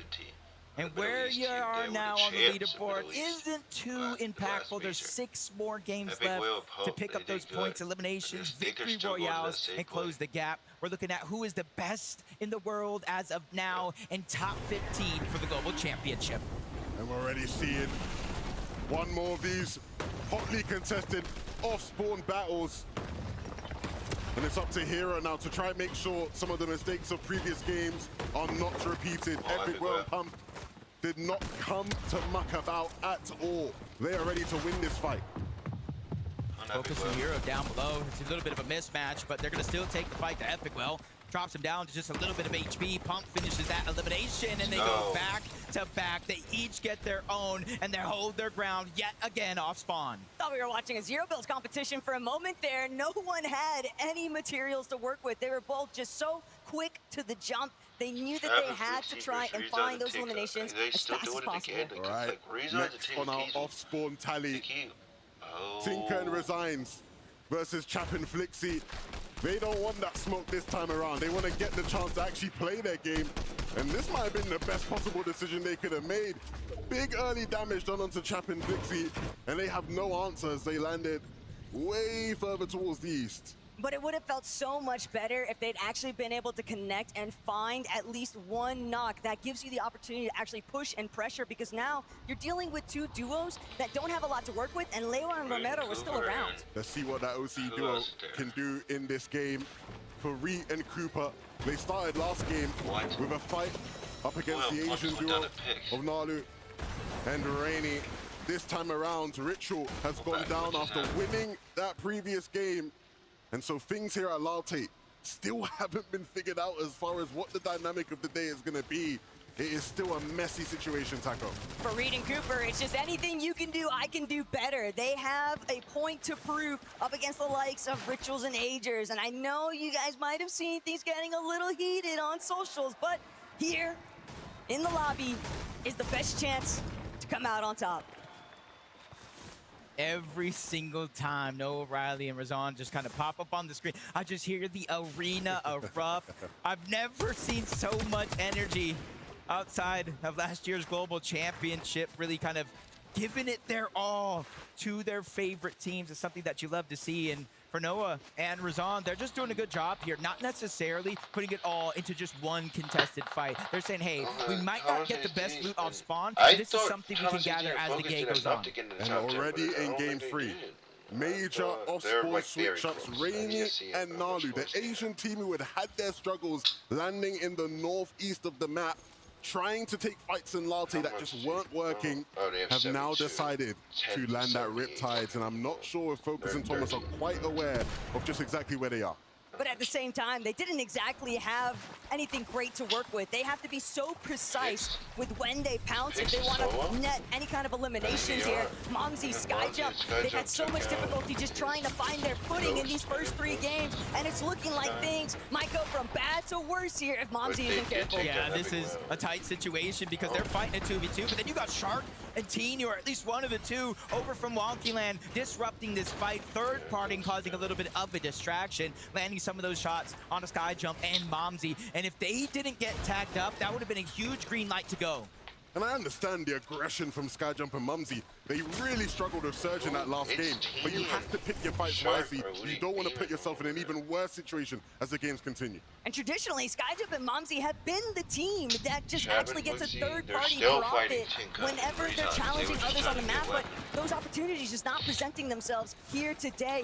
Other teams kind of fluctuating with their rotational paths, and another one that's been impacted from the start because of that early split. Tinka resigns, Jab, Flixie, they still have to figure out who's going to actually come out from this position. Yeah, and because they split that drop, you kind of saw it in the moment. One of them is out of medium ammo. That's going to be Flixie. He's no longer to be able to put pressure from up above.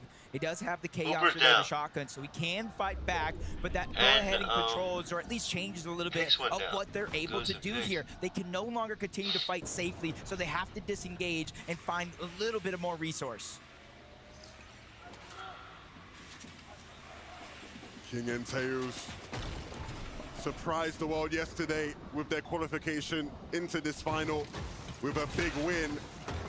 Started off the day ruining the party for the NA Central champions, Venno and Curve. And now looking to make waves here again in game 3.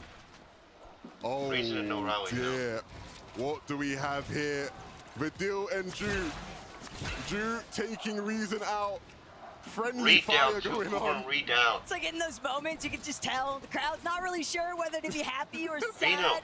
But ultimately, only one can survive at the end of it all. And for Vidil and Ju, they've managed to come out on top. But will it be short-lived? Because Kanata, Victor V, creeping around the corner, checking to see whether or not they can get into a better position to find the opening tags.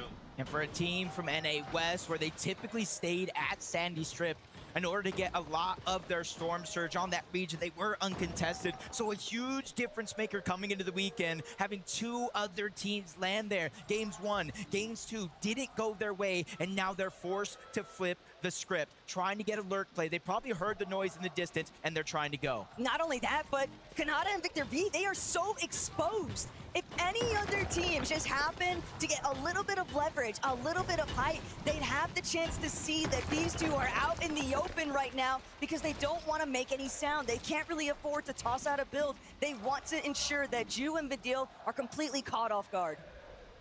Vidil and Ju, though, from the way they're playing, seems like there's some sort of inkling something is being cooked up here. And I hope they persistently stay on top of it, and they will. The jig is up. Kanata and Victor V will look to dip as they realize there is no free opportunities here. Venno and Curve took down Venno. QT and Game 1. didn't necessarily expect to get lurked on the south side of Battlewood Boulevard. Ever since then, I feel like they've been put on notice, Taco. A lot of their tactics have definitely revolved around their fighting potential. Both of these players are able to deliver some big blows and some big clutches, but at the same time, you can't factor out the competition, and it's scaling up with every single match that goes by because everyone's looking for the perfect adaptation. Lurk after lurk here. Thomas HD and Focus trying to do the same things. LB Works and Bot, they're the ones up above on the mountain, but the Bush just hiding their exact location. So Thomas and Focus, they're gonna have to take what little information they currently have here and try to figure out how they're gonna run away with it in this play. Kind of moving from the bottom up. There's a huge height advantage, natural terrain so they can see it, but they might have spotted out Bot, just kind of run off to the side. This could be a chance for them to try to take a 2v1. Yeah, they've got to know that there's a solo in the bush now, but he's also aware of the potential someone to come. If they can find the right timing, this will be a great 2v1 opportunity. They might also just patiently wait for Bot to return. No, they'll jump into the bush. They want that damage. They want that fight. They saw Bot leave the hill and decided it was their time to strike. Yeah, at least Bot came back, trying to draw back a little bit of that pressure. They did land some damage, though, so that's the confidence building for Thomas and Focus. Good shots connecting yet again, but the distracting third party bringing everything to a halt in this moment. Thomas, Focus, they immediately box up on top, realizing we're in the zone. You still got to come to us. And now they have a moment here where there's a little bit of an advantage here in terms of positioning. Their prey just barely managed to escape. Thomas was trying to find that full box in, but it just didn't net itself in his favor. And now, because of the shots ringing through from Battlewood Boulevard, it's just going to be another delay, another slow down. And they've had a rather solid start when they've made it out of Riptides, but it's evident that they are on the hunt for some very aggressive plays. This was my fear. With New Sanctuary, if Resigns and Chap couldn't figure things out between themselves, would things start to get messy deep into the storm? And that is what we're seeing take place here. They can't close it out. He's able to escape, but he will continue to hunt. Yeah, and it puts you just in a tough situation. Whether you win these fights or lose these fights, they're so drawn out. You're trading damage. Even if you get the eliminations, Taco, you're not necessarily going to be above that damage threshold. And with the zone pulling far away, it's going to be hard to get it back. They've just spent so much time fighting and dealing with each other that they've left both of themselves in just worse positions, because even for Resigns, even if he makes it for the reboot opportunity, Cap Flixie, they're also still left in a world of hurt because so many other teams are going to look to try and hold them captive inside the storm, not giving them the proper opportunity to rotate through the edge of zone. Last time we see Curve and Venom kind of lurked in a different situation, trying to play safe. But as we tune in now, empty item slot, but there's one okay. On the other side, though, may not be necessarily the same. Malibuka dropped down to just a sliver of HP. Vico, though, able to save the day, pick up that knock, get the elimination, and is now giving Malibuka valuable time to heal up before they have to make their journey to zone. Hey, go Vico, go after all, and this is exactly what the young superstar needs to be doing. Malibuka on the ropes, and just like that, Vico able to turn it around. Vico is 0. I mean, if these guys are going to come out fighting and Malibuka is going to come out swinging, it takes the pressure for Vico to deliver. But when he has to, he'll hit shots just like that. Diamond Demish, a second chance in this lobby. They started the day on top. Their second place competition took them out in game number 2. And here in game number 3, they'll look to recapture that first place position. Just pulling it back to where things actually ended up here for Chap and Flixie, and Tyler just caught lacking, had no idea there's still a team sitting around New Sanctuary. Yeah, Chase is already down, though. Minus going to be able to certainly clean up that elimination. Siphon going to allow him to survive just a little bit longer inside of the zone before he has to pop any HP, and I like what Hobby's doing here. Instead of fighting a 1v1, giving him a chance to possibly win, he just converges back onto a Minish. They get into the same box and realize, hey, there's a huge strength in numbers. We're up on the Storm Surge. We didn't take much damage. Let's just take this moment as a win. practically 5-5-5-2 on their next entrance for that Henry rotate. So we'll still see in what there. happens next. Still But like, Peterbot hoping he Boyo, can get some points. Peterbot Boyo, quiet they're- start. I A don't even know different if they're starting. strategy. They're probably like It's 20. very foreign to see these two not with a whole slew of eliminations already built up in their counter, but they have clearly devised a plan and a strategy that revolves very heavily around playing inside of the storm. This is a good lineup Zone so pulls far, far. I believe. And they're waiting. You can see Pete is in the base, waiting for players to rotate Peter past. But can get a unfortunately, shot Pete, those players aren't going to come in. So there is a good chance we see another game now where they're these trying to guys go are dramatic. down and out of luck Are they going when in? it comes to Surge. Desperate to Oh, try and jump into fuck, somebody's they're box. Canada They're and Victor B. We saw their desperation earlier when they were trying to make plays happen.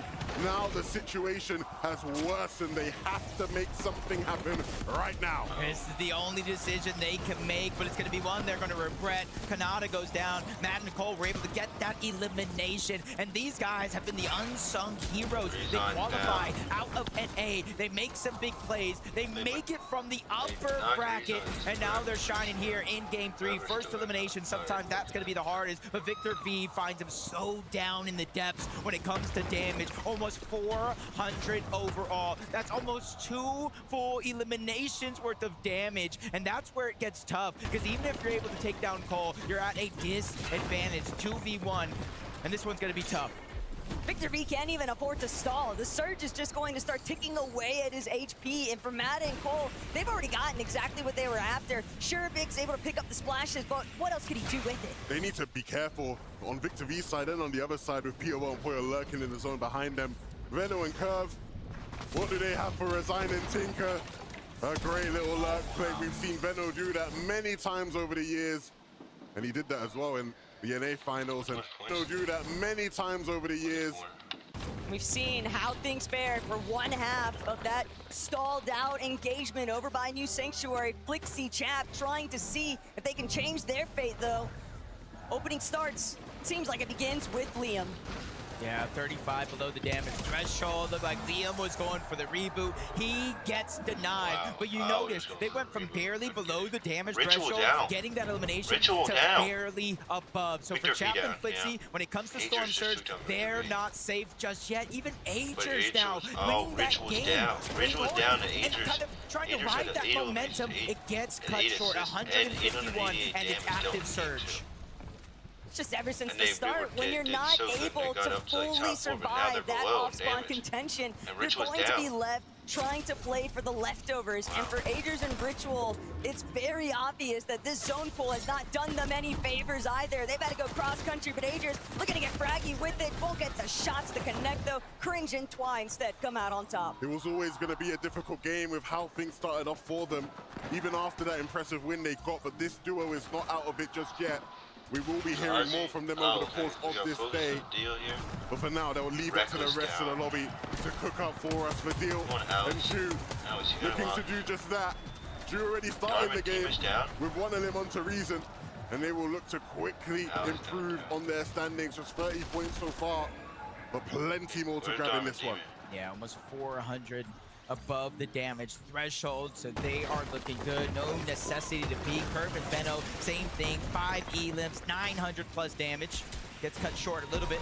They kind of break through the build. You see in Veno and Curve persistence here. They see a pile of loot, but instead of just running in, getting greedy, they're playing very, very calculated. This might be where they fare best, though. They want to be in the thick of it because that's where they'll get the best opportunity. Short Curve and above. And they will look to quickly improve. Already starting the for us for Deal and Ju. Looking to do just that. Ju already starting the game with one of them onto Reason. And they will look to quickly improve on their standings. Just 30 points so far, but plenty more to grab in this one.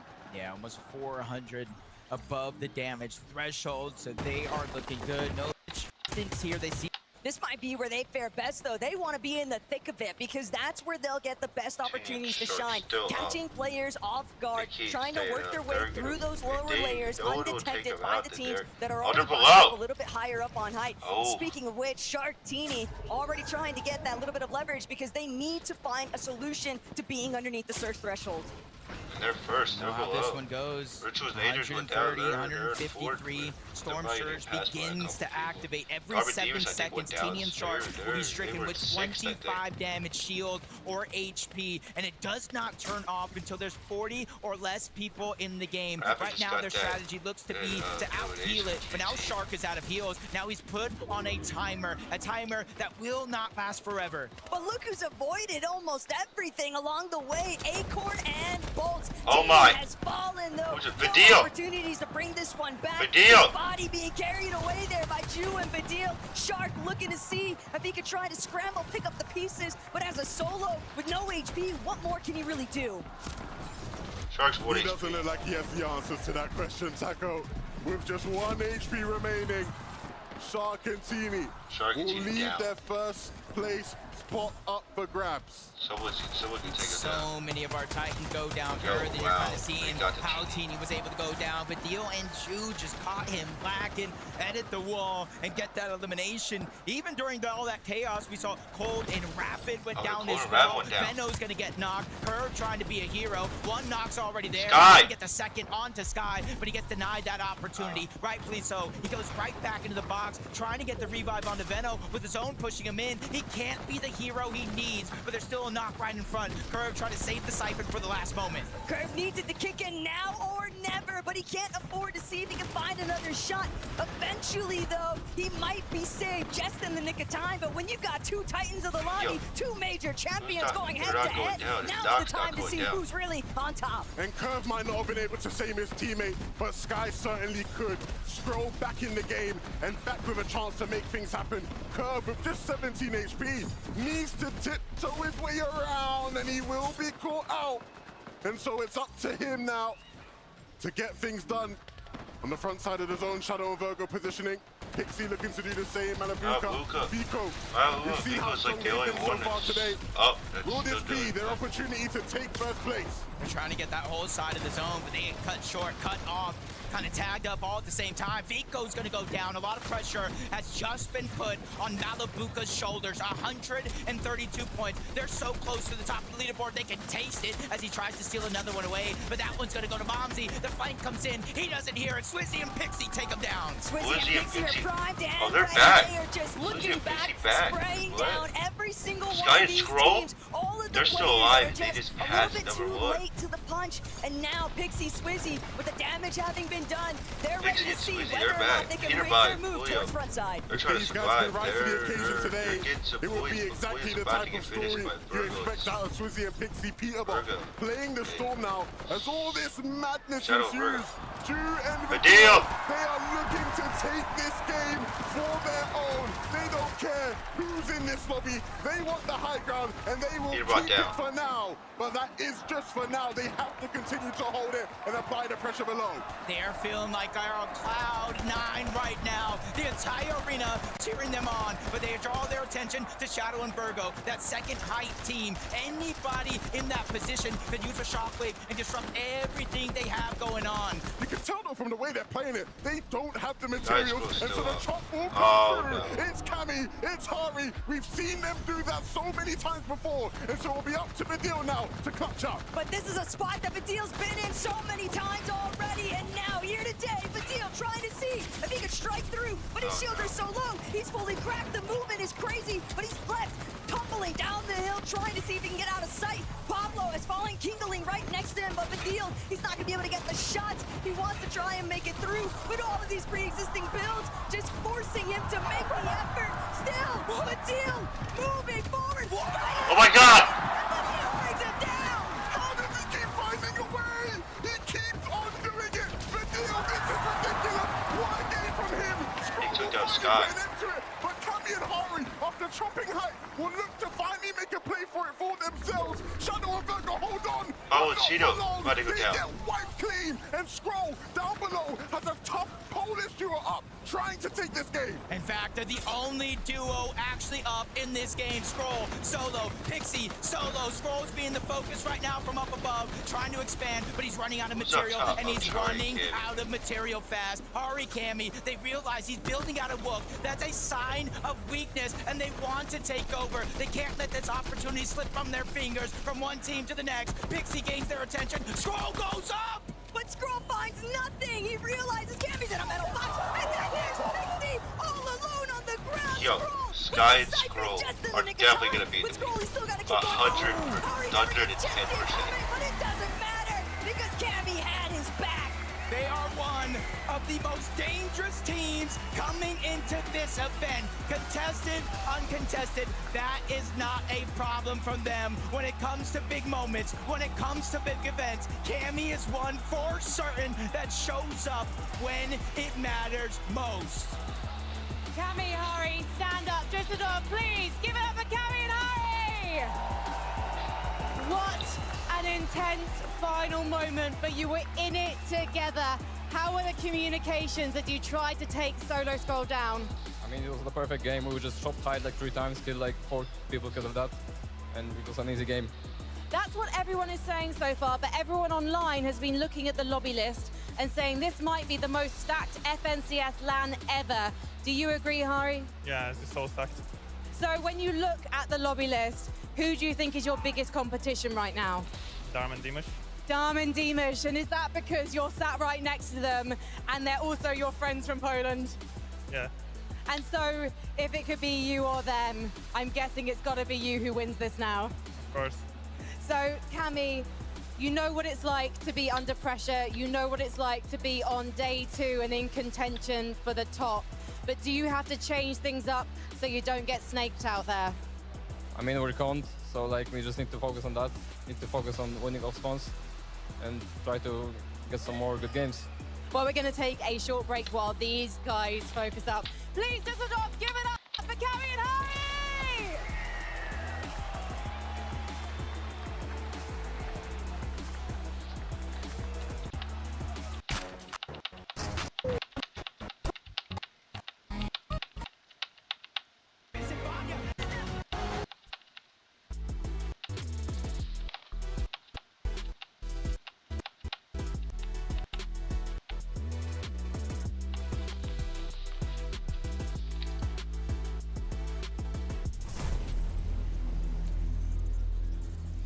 Fortnite fam, welcome back to the summit once again.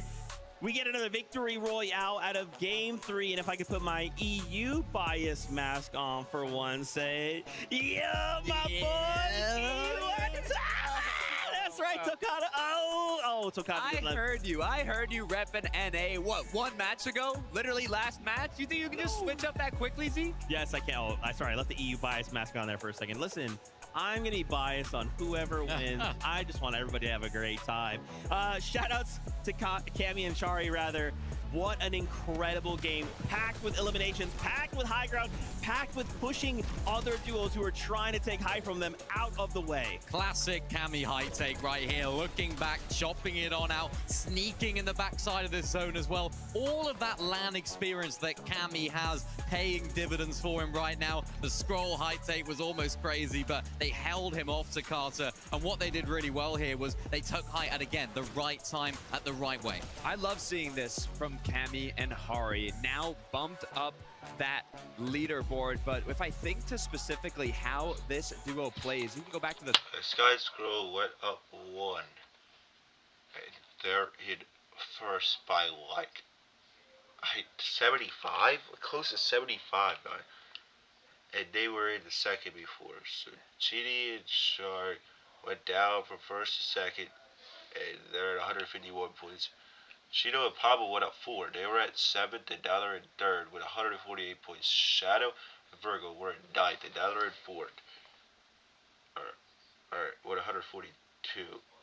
Rico and Malvugo were 3rd, and now they're in 5th with 134. Pixie and Swizzy, they were literally in 16th place, and now they're in 6th place with 118. Angels and Ritual, they were in 4th, and now they're in 7th with 109 points. Cold Rapid, they were in 6th, and now they're in 8th with 108 points. Darman Deep is somehow still in the mix. After having 2 bad games to go, not getting any more points after they haven't got a single point since the first game. But they're still in 9th place, and they were in 5th before. And now Acorn and Bolts coming from 19th up to 10th. They're at 98 points. And the winners, Cammy and Hari, are in 11th right now. 2022 Invitational, where Cammy and Seti ended up winning. Issue is, they weren't known for playing very well mechanically, for getting those eliminations, but now Cammy paired up with Hari. I'm seeing much more confidence. I'm seeing them pushing. I'm seeing them play for height, get those eliminations, and, you know, it's working incredibly well. I don't know if you saw what I saw. Sky and Scroll has suddenly broken into the 200-point threshold. Oh, wow. Finding that second place against, obviously, a solo situation against Cammy and Shari, rather. Wow. This team continues to do it. I don't know how they do it, but Scroll, if we're going to put Scroll in solo clutch situations, I'm down. I'm down. Look, I'm down to put either of them in solo clutch situations. Scroll, game 1, got 52 points as a solo, once again clutching it out. But the best part is, Sky is just as capable at solo clutching. In the EU Major Finals, he had the 3rd most solo clutch points. They can play together as a duo. They can play as solos. They were the most consistent team on EU going into those finals. Sky and Scroll have everything to take home this competition. What a shot that was, though. Unreal. There was a moment just before that as well where Sky was down and Scroll waited. He almost used Sky's down body as bait. For the player that was coming up to take them out and continue that through. So that combination of not only mechanical ability, not only calmness in those endgame situations, but just the brain, the thoughts, thinking, how can I make the most out of this endgame in our current situation? There's a reason why these guys were favorites going into this weekend, and it's looking very, very good for the Sky and Scroll lovers out there. What's crazy, too, using the body as bait, that was actually against Vidil, right? Vidil running through as a solo. We could hear the crowd going crazy. Even Vidil coming in and finding these eliminations, against such high-profile duos like Sky and Scroll is crazy. Yeah, and it's what Vidil's been doing all season long. He's had this sort of like solo clutching prowess, this sort of second wind, if you like, when it comes to solo clutching, because seemingly in every single tournament that he's playing in, he's having these amazing solo clutches. And on a stage like this, in this sort of format, getting those extra few placement points, getting those extra eliminations to Carter is going to be super valuable for him. 100%. Bumping themselves up the leaderboard. Remember, Vidil back in 2024, he was the best performing duo, German duo, alongside Reason, now paired up with Ju. They have been looking incredibly strong on home turf. I'm excited to see if they can continue that momentum forward in the later matches today. Teeny Shark, second place, but Chino and Pablo Wingo up 4 places. Mini Minor, this second place. I mean, honestly, Sky and Scroll aren't that far away, but they are trying to make a statement, right? They're like, hey, you're doing good. We're going to stay very close by, though. Yeah, it's where Chino Pablo operate. This is exactly where you want to have them. These endgame situations, hit to hit. If you looked at the drop map going into today, you'd almost write them off. That sort of triple contestation and script. But when they make this endgame situation, when they're in these low to mid ground layers, they are just almost so in sync together. They're playing off each other so well. And this is something that we spoke about to them in an interview. They were sort of saying, yeah, if we make these endgames, Takata, we're going to have a lot of fun. And that is exactly what they're doing. What I find interesting about Pablo and Chino is if you look at their expectations from 2024, which was duos going into 2025, they were low. They weren't making the major finals. They didn't make global championships. But then they were one of the best trios in 2025. So going into this year, their expectations have been significantly high, and they have not disappointed, performing at the top at the EU Major Finals, and now once again topping the charts on an international stage here at the Major Summit. They are meeting those expectations currently, but we still got more games to play out. I'd love to go back to the standings really quickly, right? I want to see that second page. So keep in mind, we know right now 98 points is where Acorn and Bolts sit, but just below, look at this. Cammy, Shari, up 32 places, a single game difference. And look, just right behind Focus, Thomas HD, Akira Kurama, so many names. Guys, this competition is still very much alive. Obviously, we've had a few games, but it'll just take a single game. up to 32 spots from 43rd to 11th. Camry and Hari are 97 points and the win this game.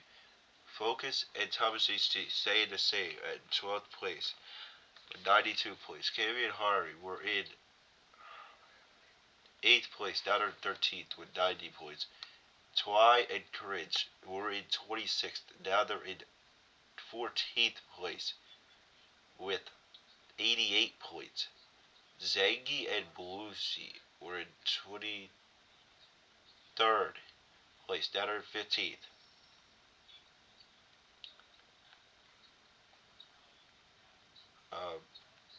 Zayas and Scary were in 15th, now they're in 16th with 80 points. Flixie and Chat were in 24th, now they're in 17th with 78 points. Golden and Ozo, they were in 31st, now they're in 18th with 78 points. Pix and Ghost, they were in 19th.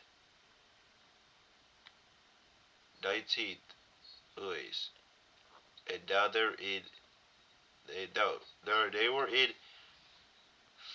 they were in 13th place, now they're in 19th place with 78.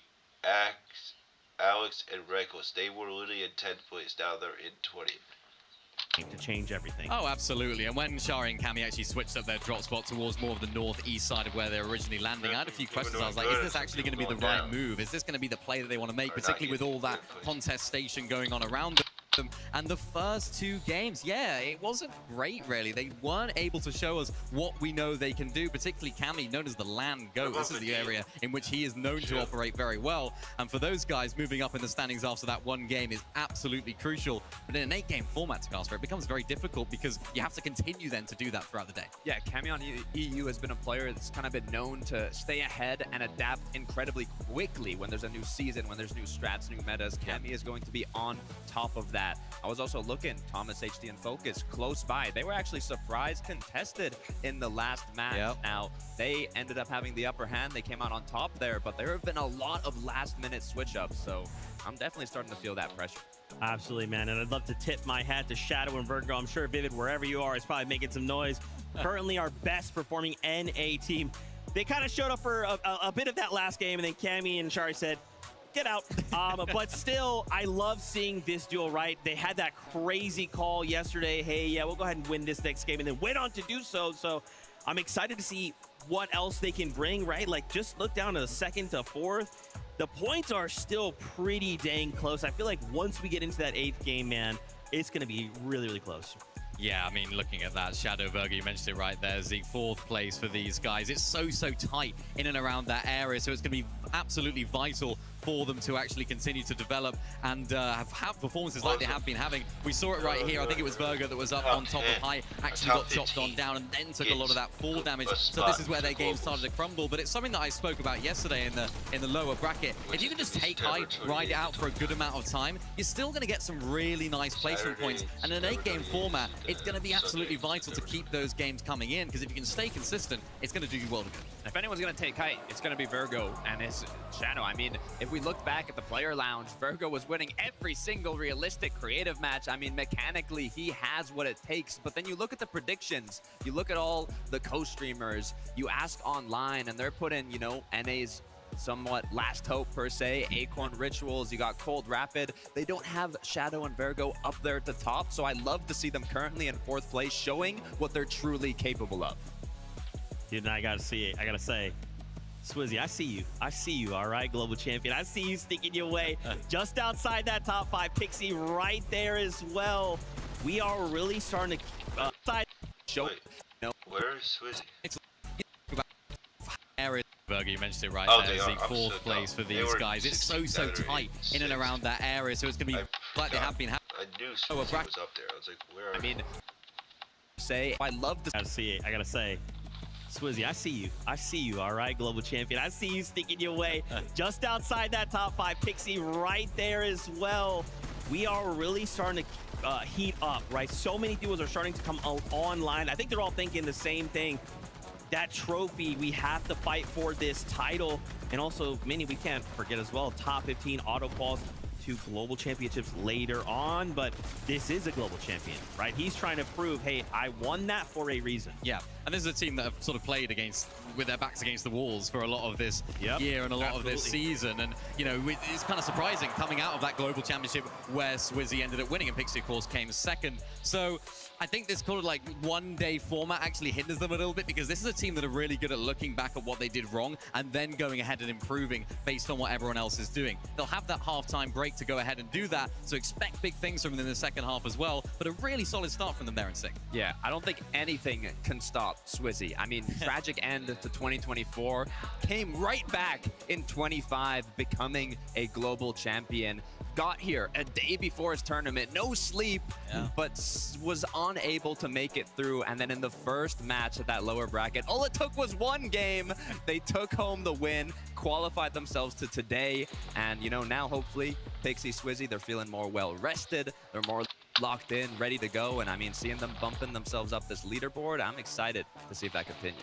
I think it's really funny too, because like if you think about it, game number one, or day number one rather, you got to play 6 games and be the top 25. So he's like, okay, do I play 6 games and then top 25, or do I just drop down in the lower bracket, win game 1, and then go back to sleep? Great story. I don't obviously know if that's true, but in my head canon, that's absolutely what happened. Vidil as well in that last game, ultimately shut down by Sky and Scroll, right? Kind of being used as bait there, but by himself, I mean, dude, he looks so good right now, Mini Minor. Obviously, eventually kind of had to play this out as a solo, but he looks good. Early height take, the crowd went crazy. Everyone was hyped. They saw them on height. They saw the stars aligning for Dew and Vidil. And this was the moment where it all came crumbling down. But remember, Vidil here going up against arguably the best team in the world, especially in this domain in the low ground situation. Only on 4 HP, absolutely cooking. And this is what I talked about earlier. Scroll, that thinking ahead, 200 IQ play, waiting for Vidil to go ahead and find that finish. I think he did get the points for it though, so that's a really nice solo clutch from him. Yeah, I mean, being on home turf, having the crowd cheering your name, roaring for your success, I'm sure it definitely plays a big part. But Vidil is one of those EU legends. He's been around for a very long time. He knows what it takes to compete both online and at international competitions. Paired up with Dew. I'm excited to see them close out today. Oh, Vidil do it as well. Where's the finger guns? There we go, there we go. Was he about to dab? He was about to dab. It's Thinking about way it. back many years ago. But you saw him there for a minute, locked in, right? He's like, hey, the job's not done. I have to keep pushing on forward. But friends, I'm getting the call right now. Casters are ready. The next game is ready. So Casters, over to you. You know, I like the way Zeke just said that. Job's not done. And for Sky and Scroll, they might have about a 70-point lead, but it's exactly that. 5 games left, job's not done. Yeah, but when it's Sky and Scroll and you start looking at the point differential that's already taking place, all I can think about right now, Levin, is what happened in Major 1 Grand Finals. But first up, let's see what actually takes place here in Game 4.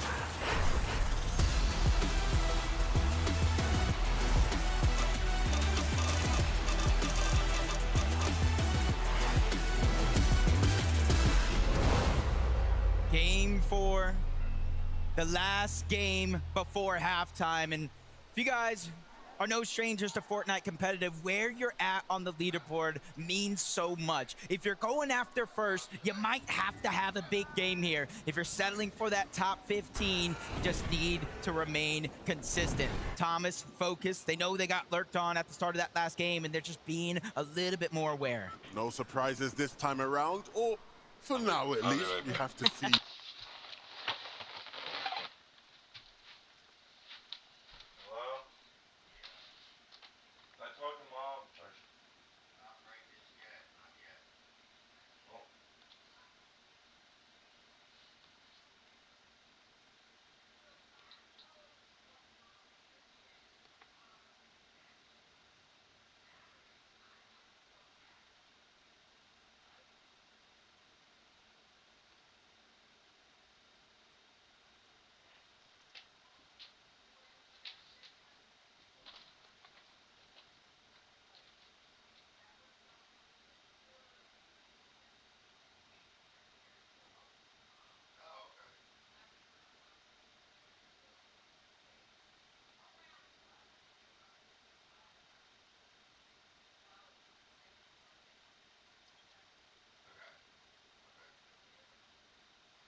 Hey guys, sorry, I gotta get off after this game. I know it's supposed to be 8 games, but I have family issues, personal issues I have to deal with. I'm sorry guys. I really wanted to do more, but I can't.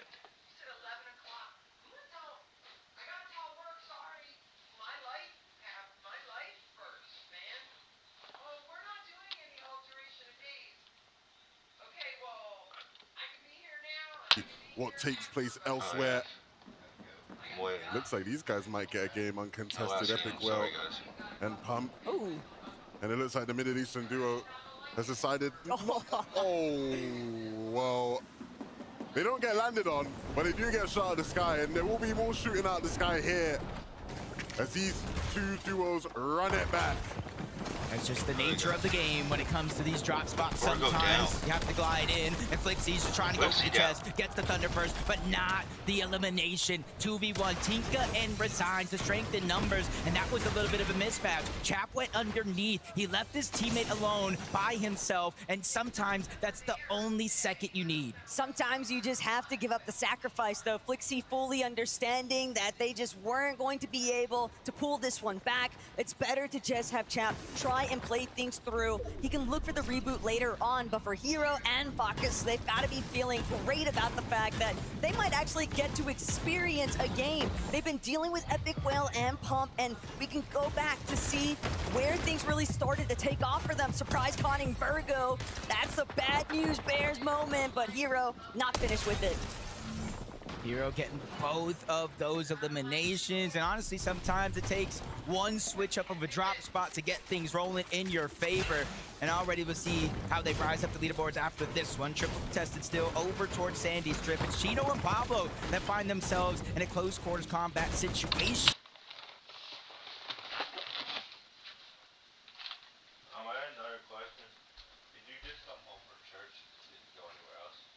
I went to Wells Fargo and I couldn't do anything. They're closed on Sunday. Did you? It's not about me, but did you go to Safeway? Or? I did not, no. That's fine. I'll try to go tomorrow then.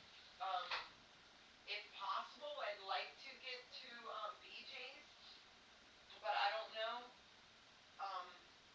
We need gas. We need the Malibu's like literally going into boat. Great. Now, one of them might have to just go to up the street, Liberty, but. Yeah.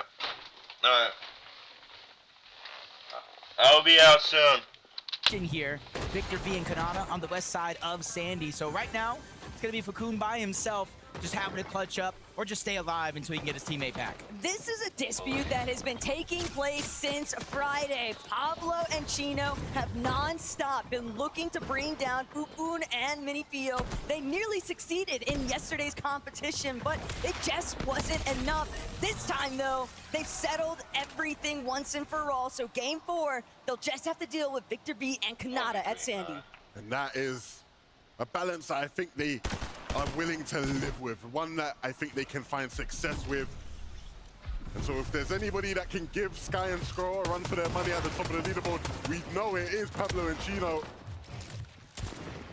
We also know what Thomas is made of, especially when it comes to international tournaments. 92 points so far. Not necessarily the start that they have wanted, but still plenty of time to kind of pick up the pace. Kazi trying to disengage underneath, focus on the chase, shot after shot, connecting it. We finally get that first knock. The elimination is there, and while on the other side, Focus cleans up one. Thomas now trying to stall out this fight, waiting for his teammate to come back, using cleans up one. Thomas finally gets that first knock. The elimination is there, and while on the other side, Focus cleans up one. Thomas now trying to stall out this fight, waiting for his teammate to come back, using their numbers to their advantage, and just firing off on all cylinders. Damo by himself, but not for long, as he gets sent back to the lobby with Kazi. It's just obvious that that Oshi duo was running on fumes here. Unfortunately for them, Thomas and Focus do take full advantage of them being pushed so early, but Pollo, Peterbot, this is unfamiliar territory now. NA fans, look away. This is not what you want to be watching. Pollo, who's been the more reliable, it feels like today, as far as staying alive in the duo, goes down to the hands of the Frenchies, and so that leaves Pete might try to fend for himself and keep this duo fighting in this tournament. Yeah, and that's something when you kind of look at the stats of Peterbot and Pollo on day one, you know, kind of leading in damage right there with eliminations, but where they placed on the leaderboard is not where you would think a team like Peterbot and Pollo would place. So it's not necessarily the actual fights and mechanics, it's the overall game plan. So far a tournament to forget for them, but still plenty more to play. Chat has been able to keep himself in the game with a nice little lurk onto King. Right down. That's exactly why Flixie knew he could trust his duo when he left off on a solo adventure here. Yapko and Panzer, though, profiting from what's taking place over by Latte, and they've got Cooper directly in their sights. Yep, they were able to kind of angle out Reef by himself, and now they land a big shot onto Cooper, 2v1. They're continuously trying to push in. Cooper's time is definitely limited here, the way Yapko and Panzer have been playing. They need the points. They have to try to catch up and move up that leaderboard if they want at least top 15, but Cooper's keeping them on the chase up until now, where Cooper finally falls. And just like Taco said there, that decision to split with Ages of Ritual not working out. And we have seen Yapko and Panzer are not afraid to fight anybody in this quadrant of the map. If they spot a weakness, they will strike and they will hit hard. It really feels like they've been playing a lookout to see who's going to be the duo that gets pushed further north from Latte Landing off the initial off-spawn contention. And every single time, whether that's been Ritual and Agers or whether that's been Reet and Cooper, you'll see Yapko and Panzer throwing their names into the mix.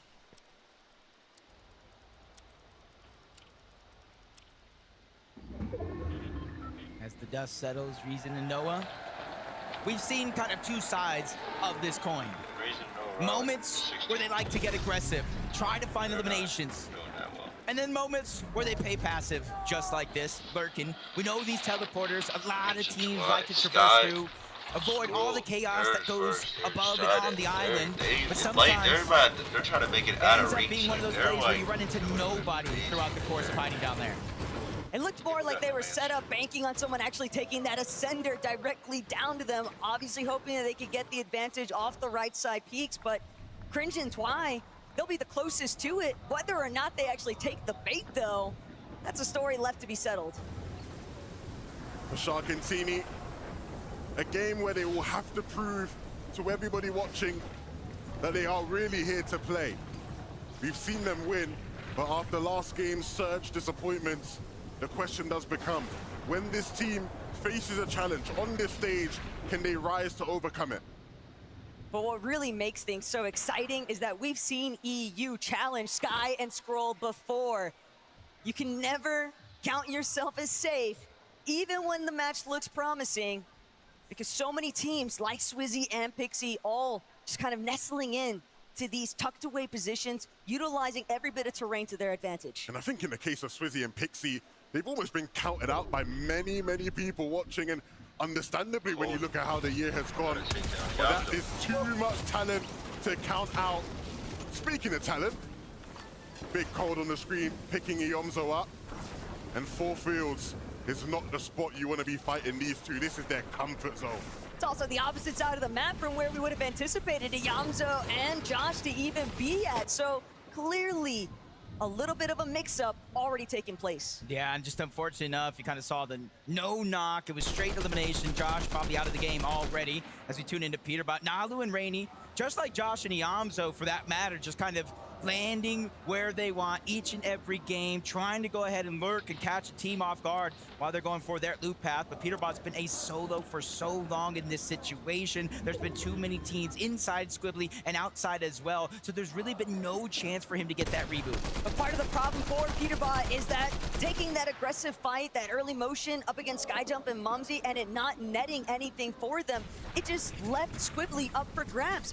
And the moment that Team C real estate, they're going to start moving in. That's exactly what Rainy and Nalu have done. So Peterbot, he'll have his work cut out for him in terms of getting the reboot for Pollo in the first place and making it out of Squibbly Shores. Okay, Aegis of Ritual, making their rotation on over. Typically, you kind of see them use the long launch pad towards the backside of Latte Landing, but Yapko and Panzer actually ended up using it. I'm not sure Aegis of Ritual know they're there, and I'm not sure Yapko and Panzer are even going to try to dive down on them. Both of these teams need to get into the zone before they're eaten alive and damage being taken. Far too far and away right. It's the render distance that's just working to their advantage. They are gliding overhead. Azers and Ritual, there's not really a whole lot they can do about it either. They know they just got to keep moving forward into the next zone.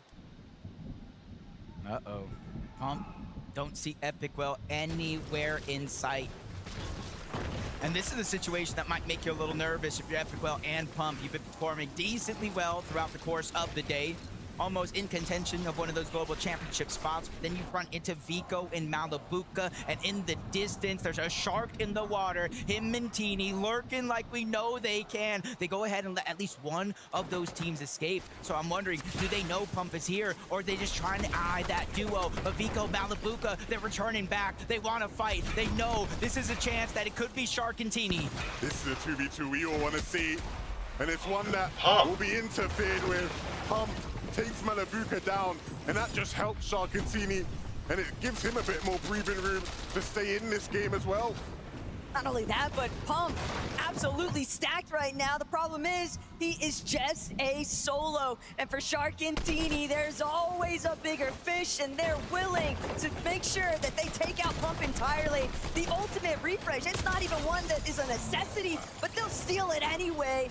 All of that loot that once belonged to Malabuka now straight in Sharkantini's inventory. 2 is better than 1, especially when it's Sharkantini. Yeah, but these fights right now just continuing all around the map. Cold and Rapid looking to get aggressive. Probably just going ahead and being okay with just getting damage. Shield gone from Boko, shield gone from Cringe. Some shots did connect, but instead of getting greedy for Cold and Rapid, the game plan for them is simple. They don't need big game eliminations. They're just trying to get Surge, climb up that leaderboard, and then move into the zone. They don't want to get caught in all the chaos. They don't want to get caught below the damage threshold, and control over their game taken away.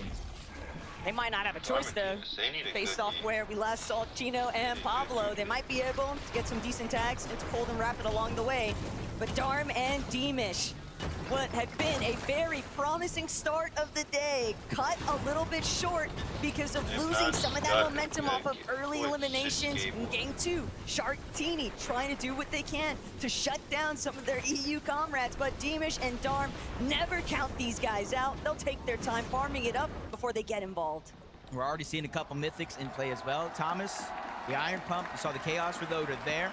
There's Drew and Vidil from their drop spot. Kind of see them instantly edging towards the zone. 418 above. Even without elimination here, you can see they're being consistent when it comes to that damage. And everybody on the outskirts of the map slowly but surely making their way in. And they have to be quick, because right now it is going to be a 1 tick, is going to move into a 2 after this, and then a 5. So positioning has to be perfect.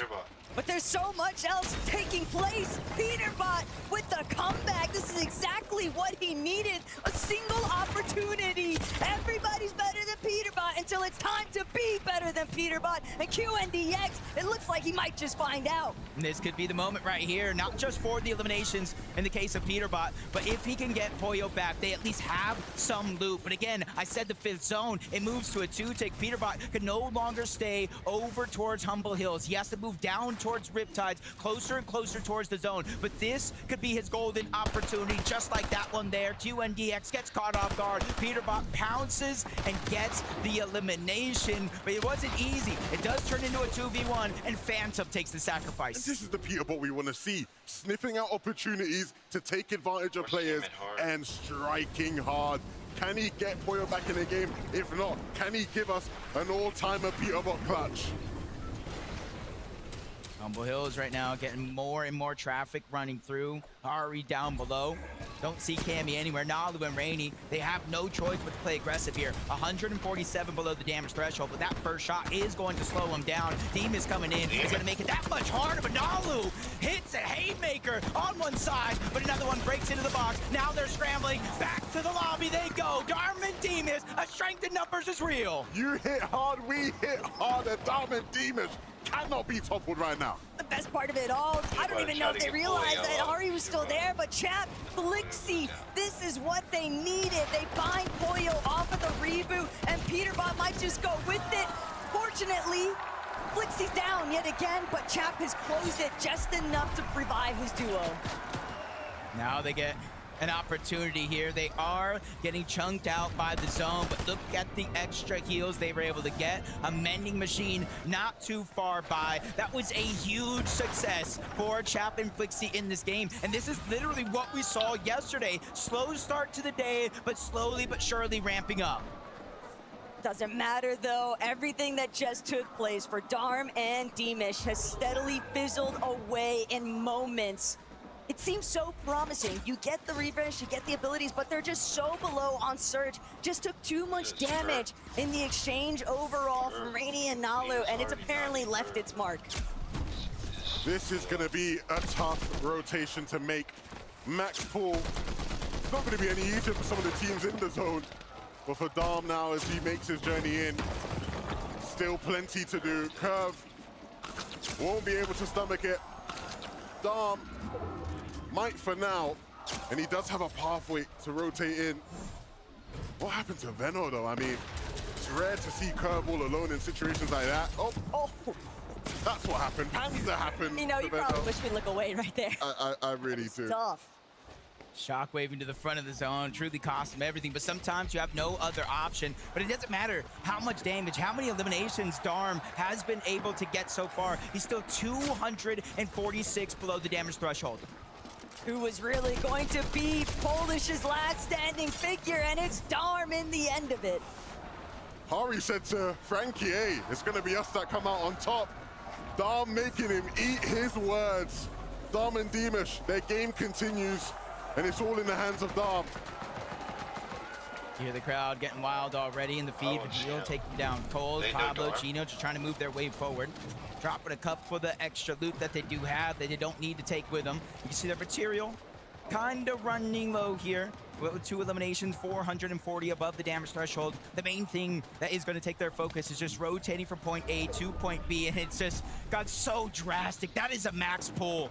But at the same time, it's one that Chino and Pablo, they're avoiding all of the attention with a nice wrap around the dead side. They know that there's a couple teams trailing just ahead of them, but at the same time, Badil, Ju, looking to get active inside the congestion.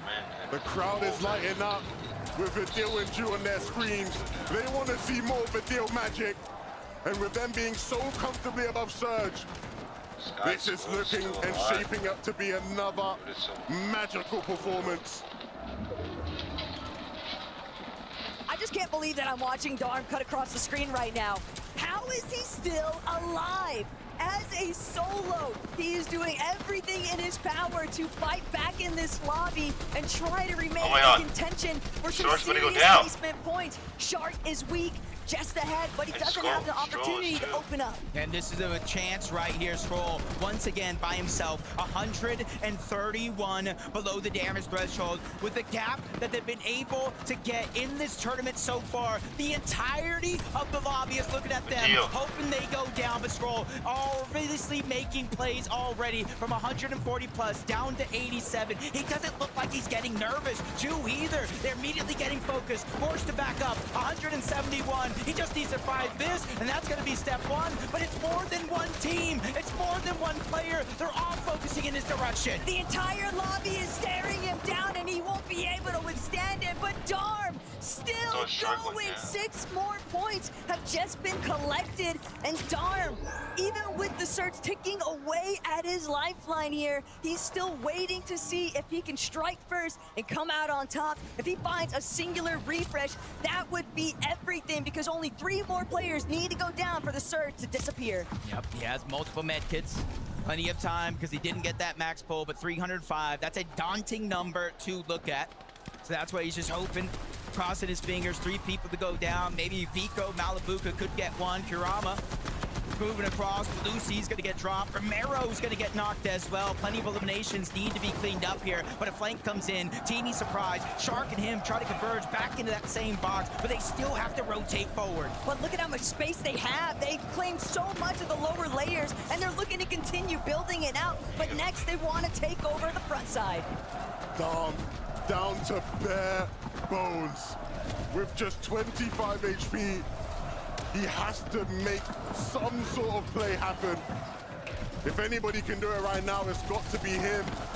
Shark now has lost Teeny, and we know He has his eyes set on any Ruddy's weakness. Dom goes down, and Shark now takes over as the solo we will watch, trying to make something happen. He has to show why he's kind of looked at as one of the best individual player in EU as of now. But if you look up, you see it in the clouds. It's Vico, it's Malabuka. We know what they could do on high ground, and it doesn't look like any team as of now is looking up.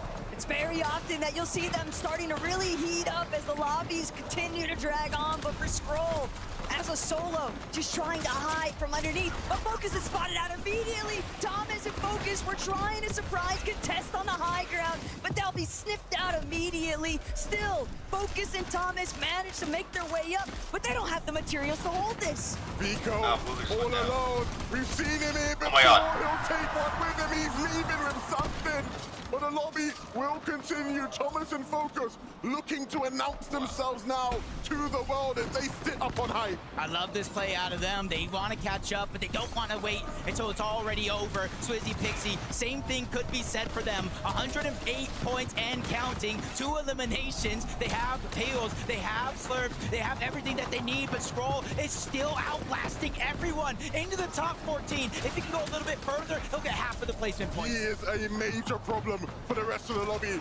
And how can he be stopped? Shark doing his best impression now to try and catch up.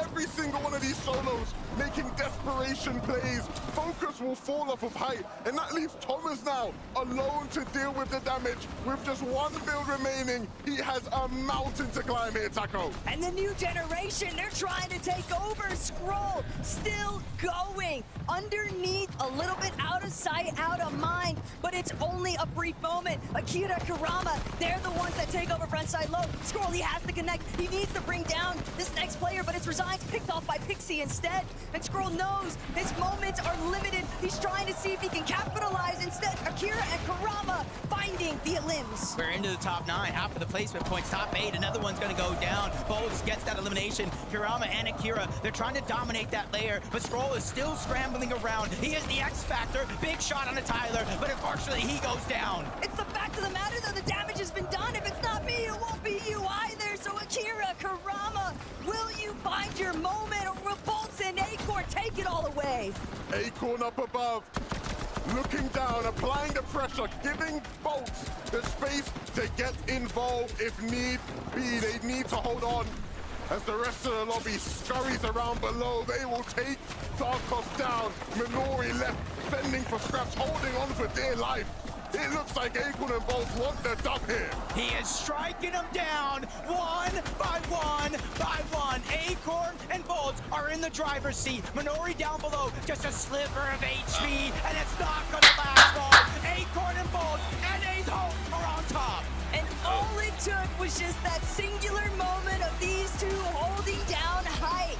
Everyone else just in absolute shambles underneath. 2 separate lines of fire, nowhere left to run. So of course the victory royale is all theirs. Guys, you just got a victory royale in game 4, but it feels like you're just chilling. It feels like you just played a practice game, Bolts, from that reaction. Nah, it wasn't like a practice game, but you know, we took height in the end and we were beaming a lot of people with our AR, so it felt like a really smooth game. Acorn, as IGL, what's going through your mind when you're looking up? You're seeing the chaos unfold. What are you saying to Bolts in that moment? How do you get the timing right? It was actually him that made the height call. I was just waiting for him to look at it. You know, we were trying to chop it, and then he made the decision, trusted him, and we won the game. Is that a situation that happens a lot? Bolts, you say, you know what, I've got the instinct here, let me fly. I would say it's 50-50. Sometimes it's me, sometimes it's Acorn, but in the end, we got the win. Now, the two of you now on form, on fire, but this is a stacked lobby. Do you think consistency is something you can achieve? Of course, always got to be consistent. You know, it's a mental game. We're doing bad. We won the game. Now we're back in it to win it. The mentality is clearly strong and getting stronger with these two. We're going to take a short break. When we come back, we'll be talking about all the action so far. Congratulations, Acorn and Bolts!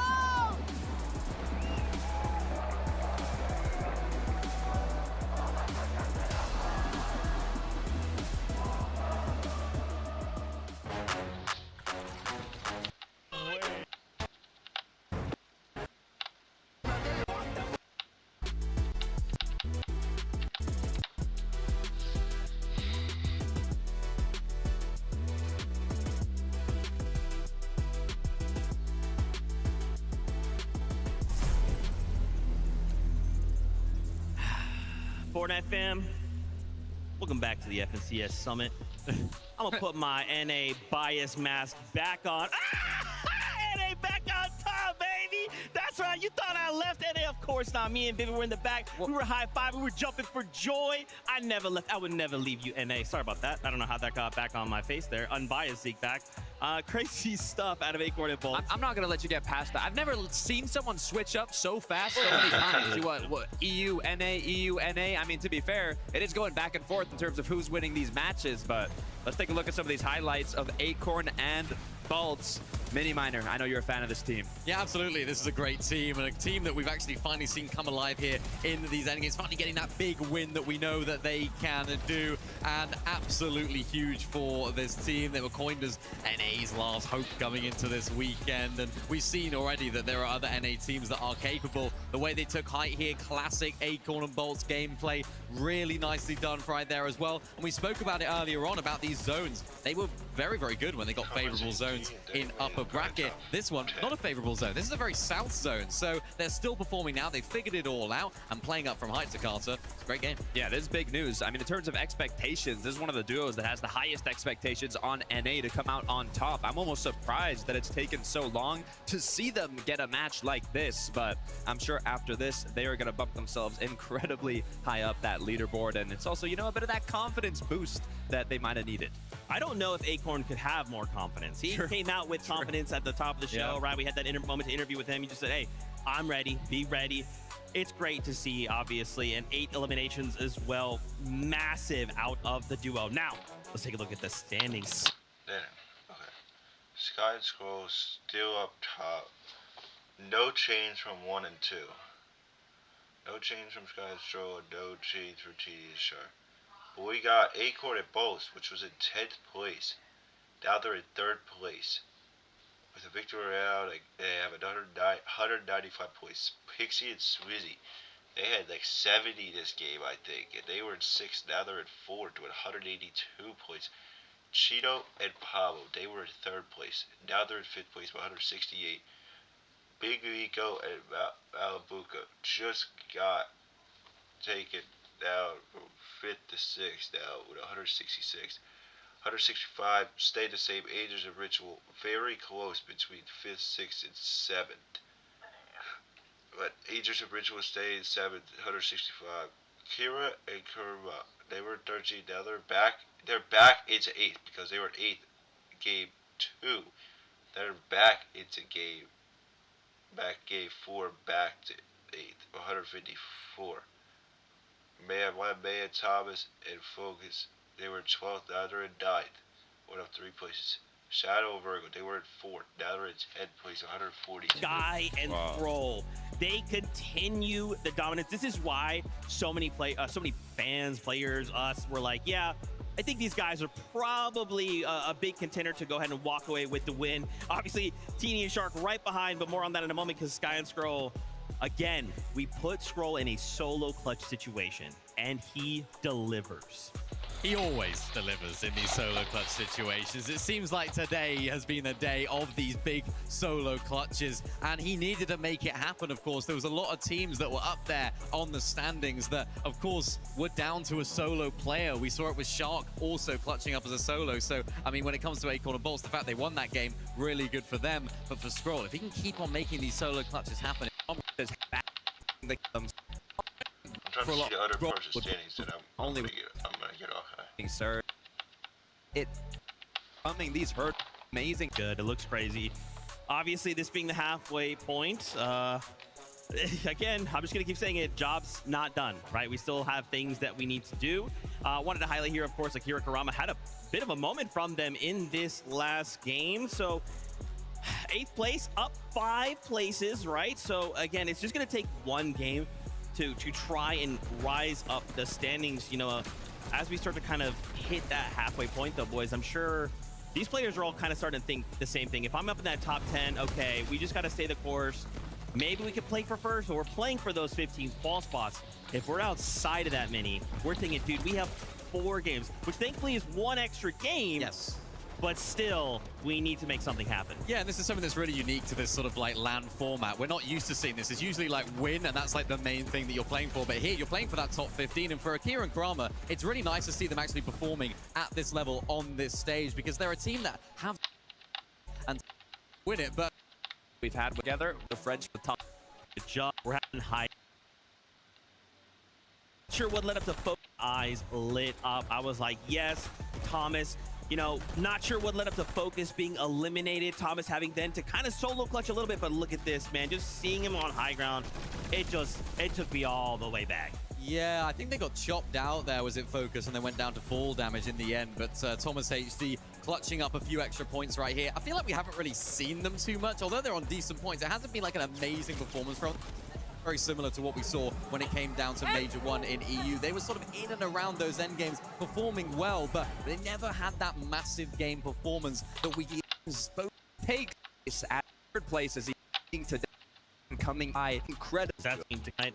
Camera, can you get this over here? Look at this. This whole little section here has been our co-streamer booth. So if you've been following along with them, they've had a fantastic time. So many showing. What? Ozzy, is that you? Ozzy. Ozzy, come up here. Ozzy, come up here. Ozzy, yo, Bucky. You wanna come up here? You wanna come here, Bucky? Yeah, just him, just you. Ozzy, come here. We gotta get him up here. You know, you've heard from us. You've been able to hear our thoughts. Why don't we get Ozzy antics? I don't know if you made no, but maybe you don't know, and that's okay. This is Ozzy antics. Ozzy, what have you made of the first half of the competition so far? It's been good. I mean, I was talking to my chat about this. I think this is the most stacked lobby in the history of Fortnite, and I think we're seeing that. Like, anyone can take it. I was trying to do predictions last night. There's about 10 teams, I think, that could win this, and no one should be surprised. We've never seen that before. Yeah, I mean, we saw you doing some predictions on stream earlier on. I want to know how are those sort of shaping up now, halfway through the tournament. Well, they're looking okay. I had Sky and Scroll up there. Yeah. That was good. I had Shark and Teeny up there. I had them both getting top 3, so I'm feeling good. Nice. My Pete Poyer prediction, basically, everyone had faith in for NA. I had Cold and Rapid winning it. Yeah. I had Pete and Poyer getting top 5. So I basically shouldn't have had any faith in NA, apparently. What would you think is the biggest surprise that you've seen today in the finals? Biggest surprise I've seen so far in the finals today. I mean, Curve and Veno getting contested. I did not see that coming. That was crazy. And I mean, they're handling it pretty well. Outside of that, I think Shadow and Virgo were looking incredible. Again, they're kind of always a dark horse when everyone talks about them, until they also got contested. Yeah, that's tough, right? Going back to Curve and Veno, right? How do you think, how would you even imagine you have a plan, you come in and then 15 minutes before you're like, hey, guess what? I honestly thought it was like the usual bait and switch we see. Like, Yeah. you guys know, you've competed in the past. You hit the little, I need 2 for off spawn. I'm surprised contest. And if people don't do it, I thought Veno was doing that. I was so sure. And I was like, he's just saying that because he's on the microphone. He's in the player room. No one will contest him. And that's where it's contest. I mean, it's hard, and you got to feel for Curve as well. Yeah. This is his first ever LAN. He just won FNCS, doing incredible, but I think they can bring it back. We know Veno's a day 2 player. Doesn't have a day 2, but he did just have the break. He got the second half. He can prepare now. That's my hope. I mean, it's been really impressive, right? A lot of these sort of newer comer players too. Lance, Curve, of course, Shark. We saw having a great performance so far today. Solo clutching as well. You would have watched a lot of these up-and-coming Fortnite players, up-and-coming talents. How proud are you of these sort of players that are just new to the stage here? I mean, Sky and Scroll has been like the duo that I've been like. They're like my duo. I've been gassing them up for so long now. I actually predicted them slightly lower because I was worried about Veno. Outside of that, we all watched the EU Grands. Like, they looked incredible. But honestly, I'm super proud. And even Shark as well. I think the thing I'm most proud of Shark is I've seen him in the player room, got to hang out with him. Lovely kid. He's so humble as well. Like, he's had so much expectation coming into this, and he hasn't got an ego about it. He's just stayed humble, respectful. Even when I was trying to be like, you know, you versus Clicks, like, how you feeling about that? Hitting Qual, didn't want to smack talk. He was just like, I've got a job to do. Yeah. That's good. I like that. I like that. Yeah, it's nice. Last question for you, obviously, before we start to let you go. What has your chat been saying? I've been saying, what are you hearing? What you hearing? I mean, they're having a good time. They're enjoying it a lot. I had a little like teaser announcement. I don't know if I'm allowed to like tease the announcement I teased on stream. They're still trying to guess what that is. We got a little like something coming up. They've been loving it. Honestly, they love the show. My chat, I think, also very just locked in on competitive. This is, again, the best lobby we've seen in such a long time. It's sad we don't have faces like Clicks and Savage here, but you get to see the best go at it in a one-day long time. It's sad we don't have faces like Clicks and Savage here, but you get to see the best go at it in a one-day format. They're as hyped as I am. Let's be real. bro. Well, thank you so much. Before we let you go, obviously you've got your stream going on right now. You've got Bucky, you had Savage, you're up there as well. Fortnite fan, if you want another perspective, this is where to go. Anything you'd love to say to the fans out there? Anything you want to say? I mean, fans, thank you so much for giving me the dream job. As always, it's incredible. I get to call this a career. I traveled all the way from Australia for this. I wouldn't do anything else. But also, I want to give a shout out to the other co-streamers. They've all been phenomenal this week. We've had so many people together. Boob's been killing it. Fax has been killing it. Leo and Ma. Like, the collaborative effort from all the content creators to bring the most out of this LAN has been amazing. So please check them out as well. It's been incredible. Ozzy, thank you so much, bro. We are so excited that you were. Thank you. Know this guy in forever. Thank you, gentlemen. I appreciate it. For sure. Take that. Yeah, go ahead and drop it right there. Don't worry about it. We'll take care of it. He's got a string to go. Yeah, he's got to go back. Ozzy Antics, everybody. Thank you again to Ozzy. Frankie is apparently standing by. Let's go check in with her and see how things are going. Thank you so much. I had to ask Sky and Scroll what it's been like for them so far. They're currently #1 on the leaderboard. But Sky, game 1 started with you having to reboot Scroll. Talk me through what happened. I mean, Scroll got camped on in a bush. It was a bad mistake. We should have been prepared, and yeah, it won't happen again. Went on to reboot, and then I died to storm sickness, but Scroll clutched up the game. And this is the thing, you guys awareness locked in, and I community now. We have to go ahead and go. And he from that. I mean, okay, let's just enjoy this. No. Teammate is solo clutching like that, it makes it so much easier when you just know you can trust him. If there's a teammate up here that, I mean, okay, let's just enjoy this. 136 points as a solo to cast. So we could actually add Pixie, add BOT, and that would still be less points than how much Scroll has solo clutched today. I mean, we knew both Sky and Scroll were capable of this, but doing it on an international stage, Ozzy said it himself, the most stacked lobby we've probably ever seen in Fortnite competitive. I mean, he had the ease ducks himself, the fact that Sky didn't do it beautifully. Obviously jumping up the 7 places. We did talk about them before, getting themselves Victory Royale. But look just below, boys. Pixie and Swizzy up 2 points. Someone like a ping and was his top here at he also performed. I feel like you're just I think we could like a day 2, like back in Major 1. Yeah. Because we saw what you did in Major 1, right? You remember? Of course. Right. So yeah, we're gonna look over some of our mistakes that we didn't get kills, and then. Well, you are uncontested though, Pixie. Do you think that's almost an issue for you? I mean, I think it's fine both ways. So where are you gonna get those eliminations from? Who are you hunting down, boys? Just on anyone who we can. You're just going to go through a stroll, through the map, Pixie, and just anyone you find, they're out of the lobby. Yeah. Yes! I love to hear it. 4 more games to go. As I said, boys, it's day 2. Let's head back to the desk. Better on the wider to go ahead and there. He was like, yeah, we're getting rid of the narrow capability because there's get top. Said, place. They want to win not only that ticket to the. I wonder how many duos, because of the environment, we don't continue these lights. Now EU when he's got well here on this as well. Started global champion. A lot of fun. You see. Want to qualify for the global 15 because you secure.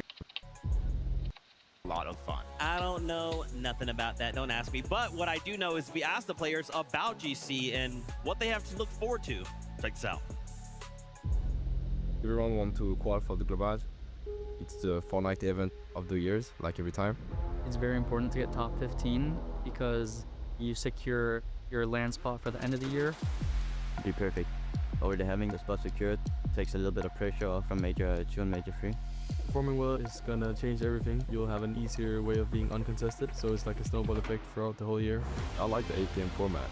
It gives people less of a chance to point of view in between the tournament. Even if you're 30th place, you drop like a 10 elimination win. I mean, it's so good because anyone could qual. It's really just play your game and see who ends on top. The biggest goal is still top 15, I'm not gonna lie. At the end of the day, that's what we're playing for, all of us. Just you do it or you don't. I know we'll easily qualify for the GC. I think it's not gonna be that hard for us. Try and Scroll to be one of those first teams for multiple wins here. Bahari and Cammy, they have 4 eliminations. I think some teams might hide strats in upper bracket or lower bracket to save them for the finals. In 6 games, you don't have that time to adapt, but for 8, so many things can change. I'm underestimated as a Middle East pro, so this LAN for me is very important. Hope I can show everyone NATO. The global spot is so important. It could change the whole year. The atmosphere here, there's so much hype. It's all I've dreamed of, to win Grands, win Globals. I'm 100% sure we're qualifying for the Global Championship. It's like once in a lifetime thing. We're the best duo by far. I'm confident that we'll close the finals. I'm very good under the pressure. I just want to home well and hope this is the one.